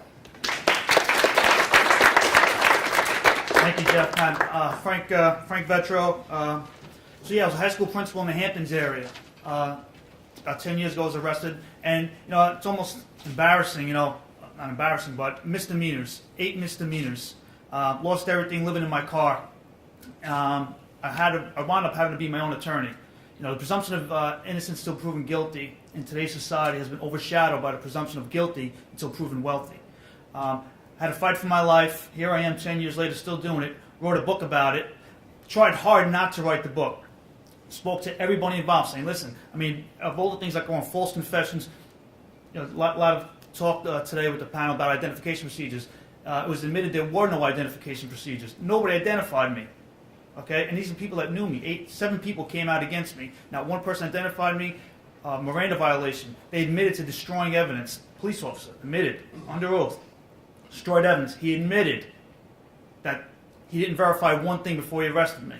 These are all admissions. So I actually, because I was my own PI also, tracked down that there were 16 violations, all over misdemeanors. And the moral of the story is, I did this to save my life. I'm not, I act as my own attorney. Here I am, but I'm not an attorney. I know my case. I know the laws and everything that went wrong in my case. And judges, the court. When I go to court, I still go to court. The clerks, the DAs, they read my book. They know.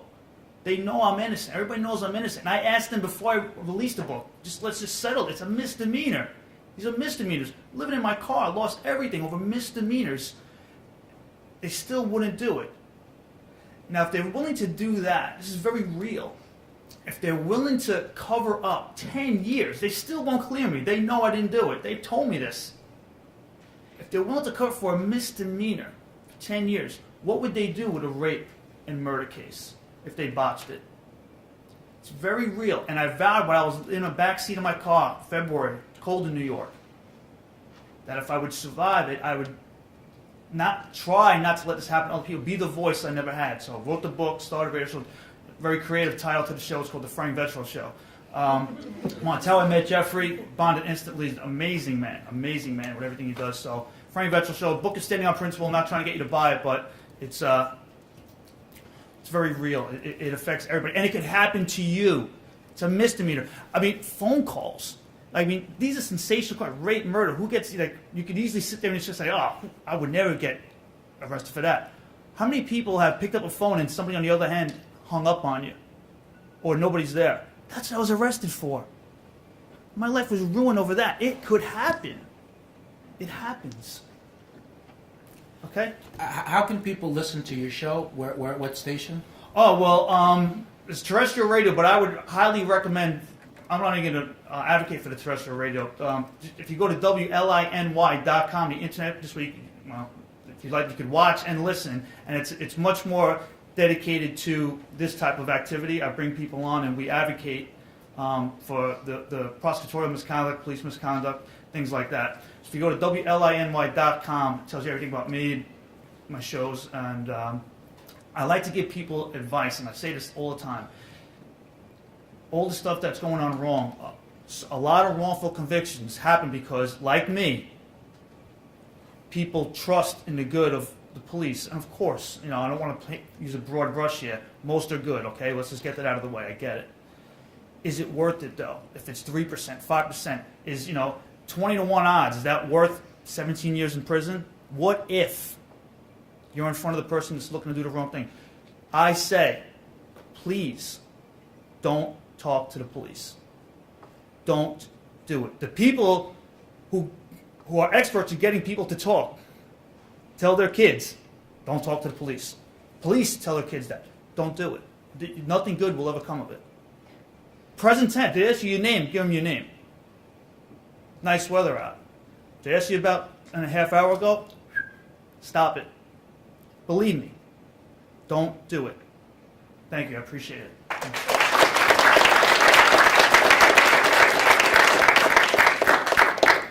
Well, thank you very much for this, Jeffrey and guests.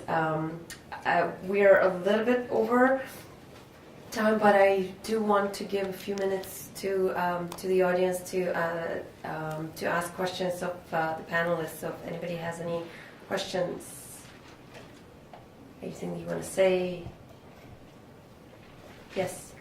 When you were a juror, did you go home after and do homework on what you had to deliberate on, or was it just you're there, you listened, and you kind of just made your own decision based off of what you realized were the discrepancies in the evidence that was Is this on? Yeah. Yeah. Let's see if I was much stronger than the other mic. Well, we weren't allowed to. We went home every night after deliberations. So it was 10 in the morning till 4 in the evening every day. We weren't allowed to leave the room all day long, so they brought us lunch every day. And we were instructed by the judge not to look up any information about the case or read the papers or do research online or anything. So we could only deliberate based on what we heard as evidence in the trial. And to the best of my knowledge, we were all pretty strict about that. So I didn't read anything about false confessions research or anything like that during the deliberation. Since then, I've done a lot of research and I've found out a lot of things that I wish I had known as a juror, which has reinforced my position or my belief in the fact that I made the right decision in my case. I can't say that I'm 100% right. I'm not presuming to say that, but based on the evidence presented in court, I couldn't get beyond reasonable doubt, and that was a very important sort of threshold for me to reach. Yes, please. I know that you can't educate jurors on all aspects of what can go wrong with misidentification, but wouldn't it be helpful to give them some idea of how memory works or the problems that could go on before they have to deliberate? Sure. I think so. And in 48 states, the courts agree. So there's expert testimony that can happen in eyewitness identification cases unless you live in Louisiana or Arkansas. You have no right to have an expert like, Professor Stone or me come in and kind of explain to the jury about those things. So I routinely do that in cases at every level, at trial, before the trial, post-conviction. I actually worked on Fernando Bermudez's case that helped him get released after 18 and a half years. It's a shocking, shocking case about New York City police procedures, but they're the same procedures that happen today, that happened 20 plus years ago in his case. So if defense attorneys are lucky, they'll find an expert who's available who can tell the jury about these things. But then prosecutors fight it, as you can imagine, every step of the way to try to limit what the experts can educate the jury on as well. Yes. Dr. Joseph, do you think it would be more beneficial to have that expert witness happen before they hear any evidence versus in the middle of trial where there might be already like a bias in place? That's a great question. Maybe. So the question is whether or not they should hear about everything at the beginning. I think they should hear about it before they hear about from police officers who testify. How is it that 4 years, let's say for example, from arrest to trial, that it might take someone, that an officer remembers a routine stop? How do they distinguish in their memory that stop versus 2 other stops they did within a 2-hour period that day 4 years ago? do they really remember that person and those details? I think, how does the next door neighbor remember? How does the bodega, worker remember the person who came in routinely and came in on this particular day? I think having a sense of how memory works and what you can expect people to remember after long periods of time should definitely happen early on. But that's up to, in my opinion, the defense attorney to educate during opening statements.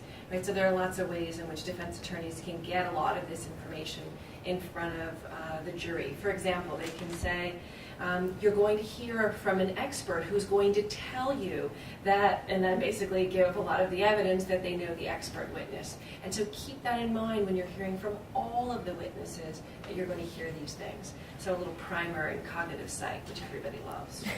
Right? So there are ways to do it, and I think they should hear it in advance.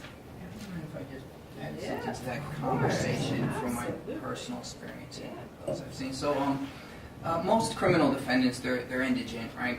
They say crime is the poor man's career, right? So, generally experts, they cost several $1,000s, and and then you have to, if you have no money, where are you going to get that? You got to ask the state in court and the judge for it. It's a large, lengthy process. You're less likely to get it. So, as of recent years, maybe things have changed, but I'm willing to bet that the vast majority of criminal defendants really don't have good access to be able to have an expert witness come up there and testify. But I don't know if things have changed in recent years. I know just even a decade or 15 years ago when I was going to trial, yeah, it probably would not have happened any which way you cut it.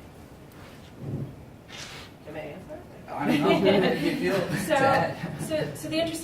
the thing that's challenging is actually finding someone. There really aren't that many people who do this work. And that's why I look around the room at my students and other folks and think, this is an area, if you want to make change, one of the things that I deeply believe is that if you want to change the way law enforcement are doing the job, the way that they're collecting evidence, there are lots of ways you can do it. You can pass laws, you can do things, you can force them, etc. But if the prosecution knows that an expert could come in and explain to the jury that there are all these other things that law enforcement should have done differently, then they might think twice about not supporting law enforcement and changing their procedures. But the elephant in the room really is about plea bargaining.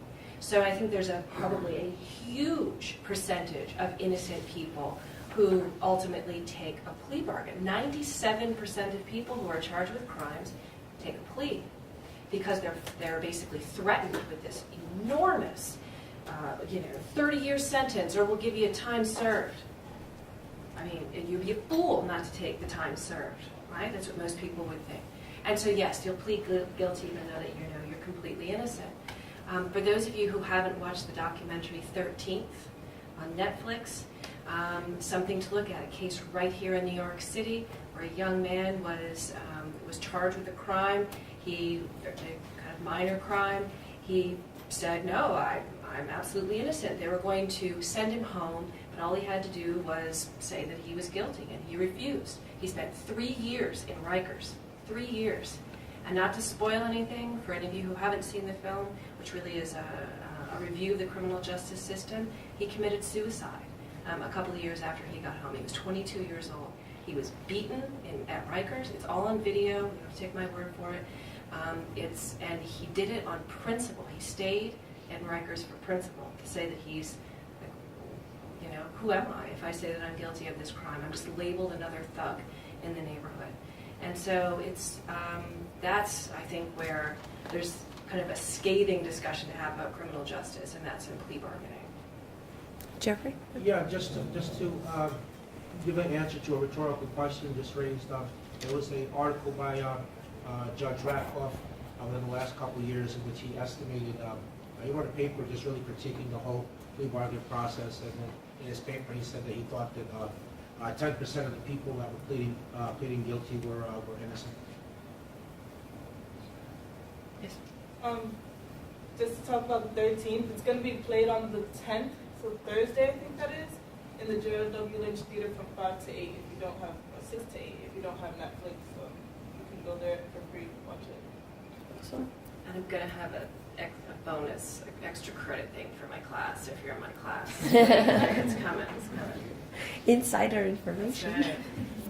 Yes. How would you guys, so for example, like I've always been more on the criminal defense side more than I have on the DA side, and so how would you guys suggest, from all spectrums, how would you suggest someone, because there's a lot of negative connotations, like, you know, the minute I speak to someone, I'm like, no, because I'm like for the criminal, they're like, what type of person are you? How can you, you know, like how would you, I guess, argue, like how would you rebuttal that with someone who thinks that because you're for the criminal, you are like a bad person? Well, I would start out by not phrasing it that way. Right. Well. Okay. Never say you're for the criminal, because Right. you know you lost as soon as you finished talking. Right. I would instead say that you know you believe strongly in the presumption of innocence. You do acknowledge that wrongful convictions happen. You're on the side of justice. You want accuracy, and so in order to maintain that accuracy, there has to be quality work and people that are on the defense side, not only on the prosecution side.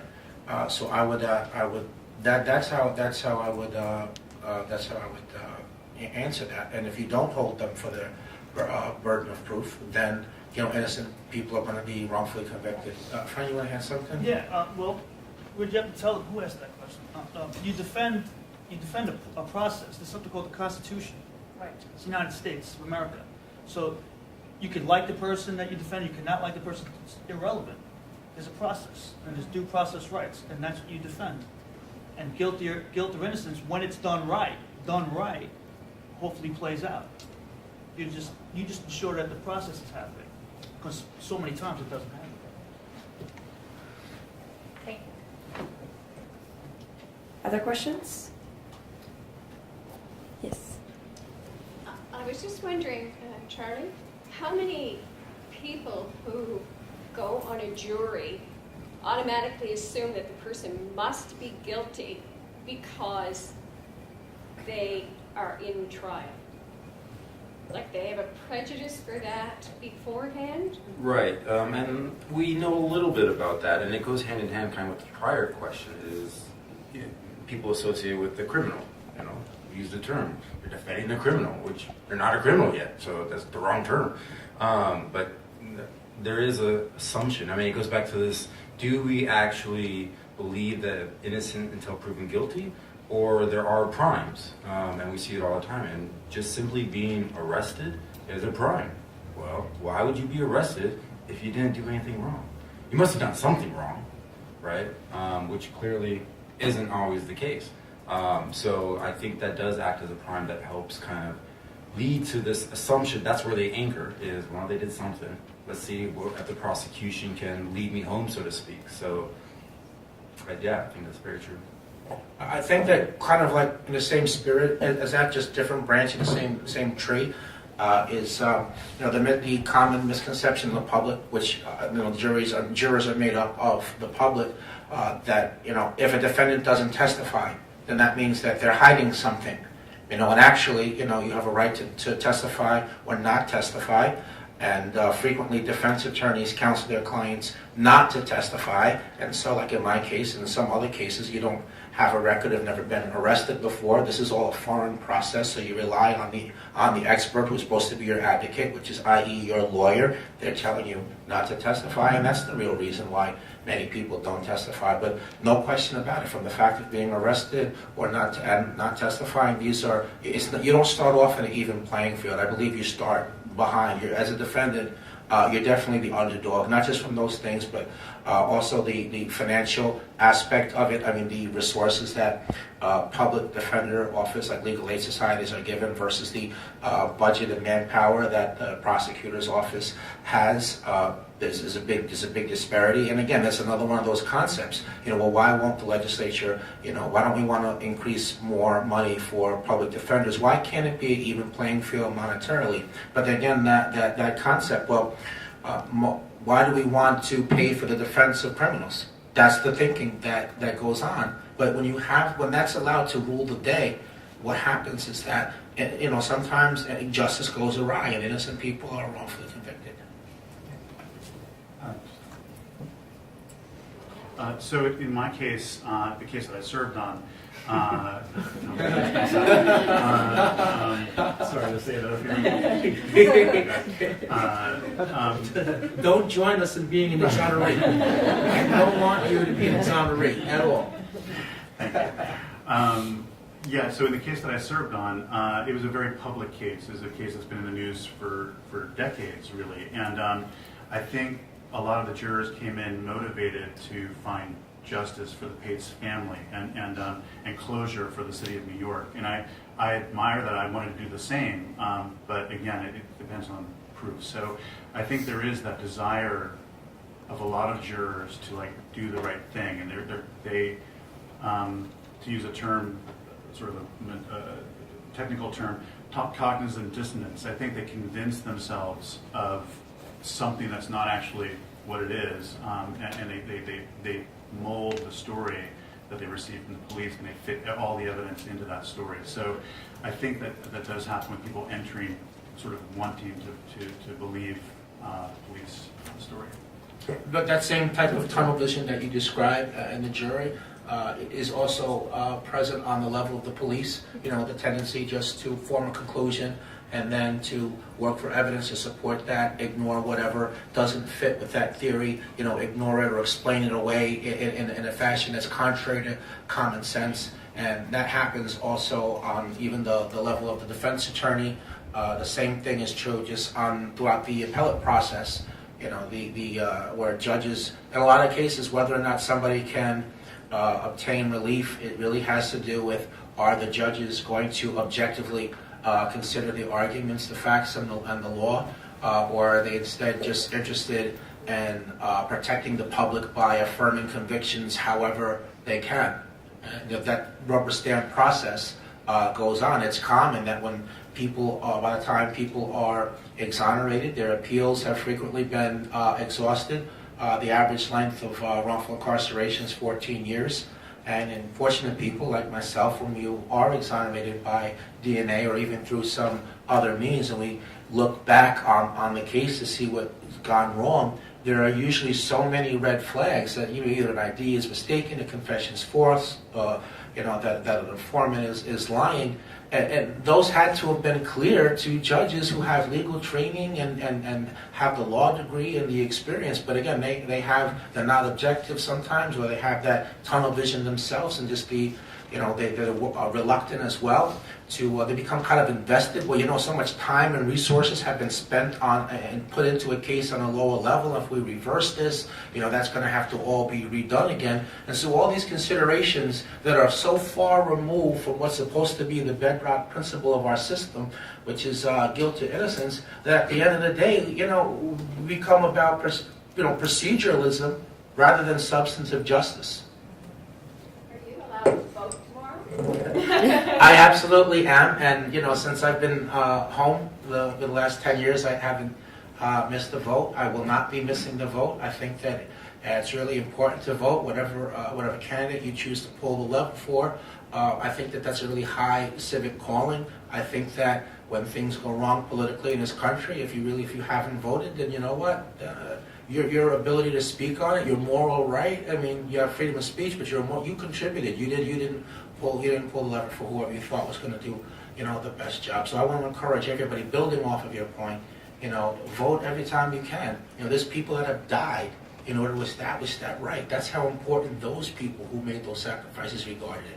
And you know what? On the other side of the equation, there were people who were sick enough to kill to prevent it. So both sides agreed that it was important. So, we need to consider it important as well. Thank you.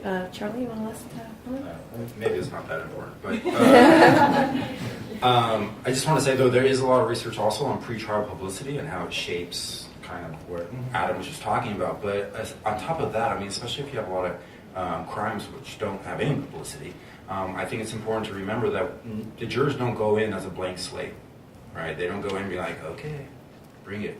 They go in with assumptions. They go in with what they think court should be like, and to know how those shape not only how they interact with the court, but also then how do they understand the facts. Because what we know a lot about memory too is you build it on top of your prior knowledge structure.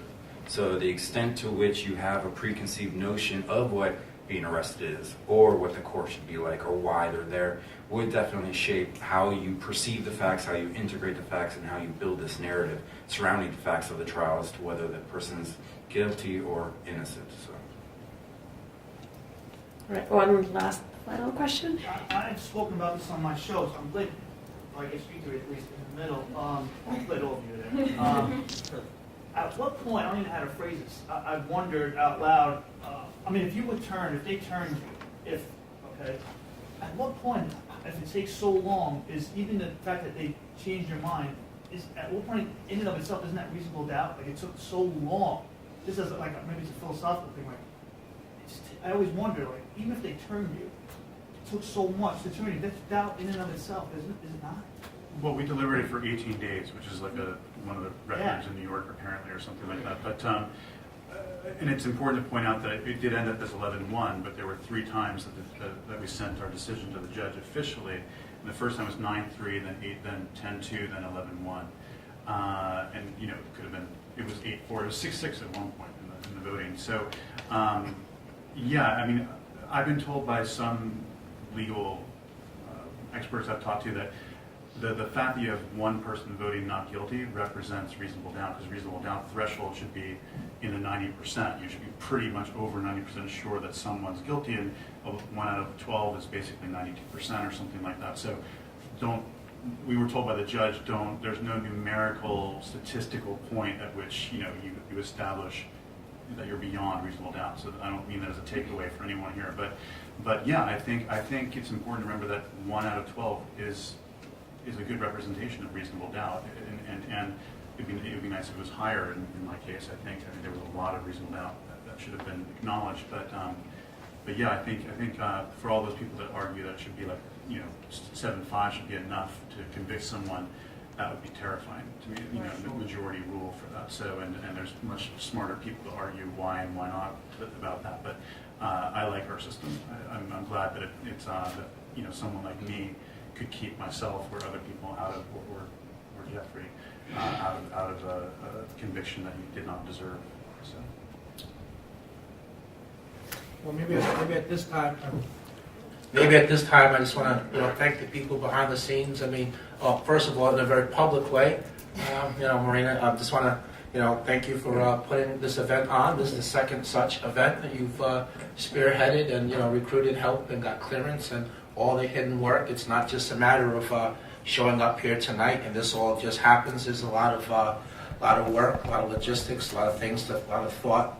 And I just want to acknowledge that and thank you for your effort in that. And I want us all to thank you for that. And recognize your assistants as well. Yes, and Evan, Lawrence, and Cameron Fugach, who are master's students and representatives of the master's students groups, are really, guys, couldn't have done it without you. Thank you. And I would like to thank again all of our panelists. I hope that everybody here found this event informative and interesting, and I certainly think that you've really covered a wide breadth of issues. It is the tip of the iceberg in a lot of ways, and no matter how much we talk about it, there's always more, there's always things to be said, and so hopefully we'll do our share in making a difference ultimately. So thank you very much. Thank you, and thank you guys.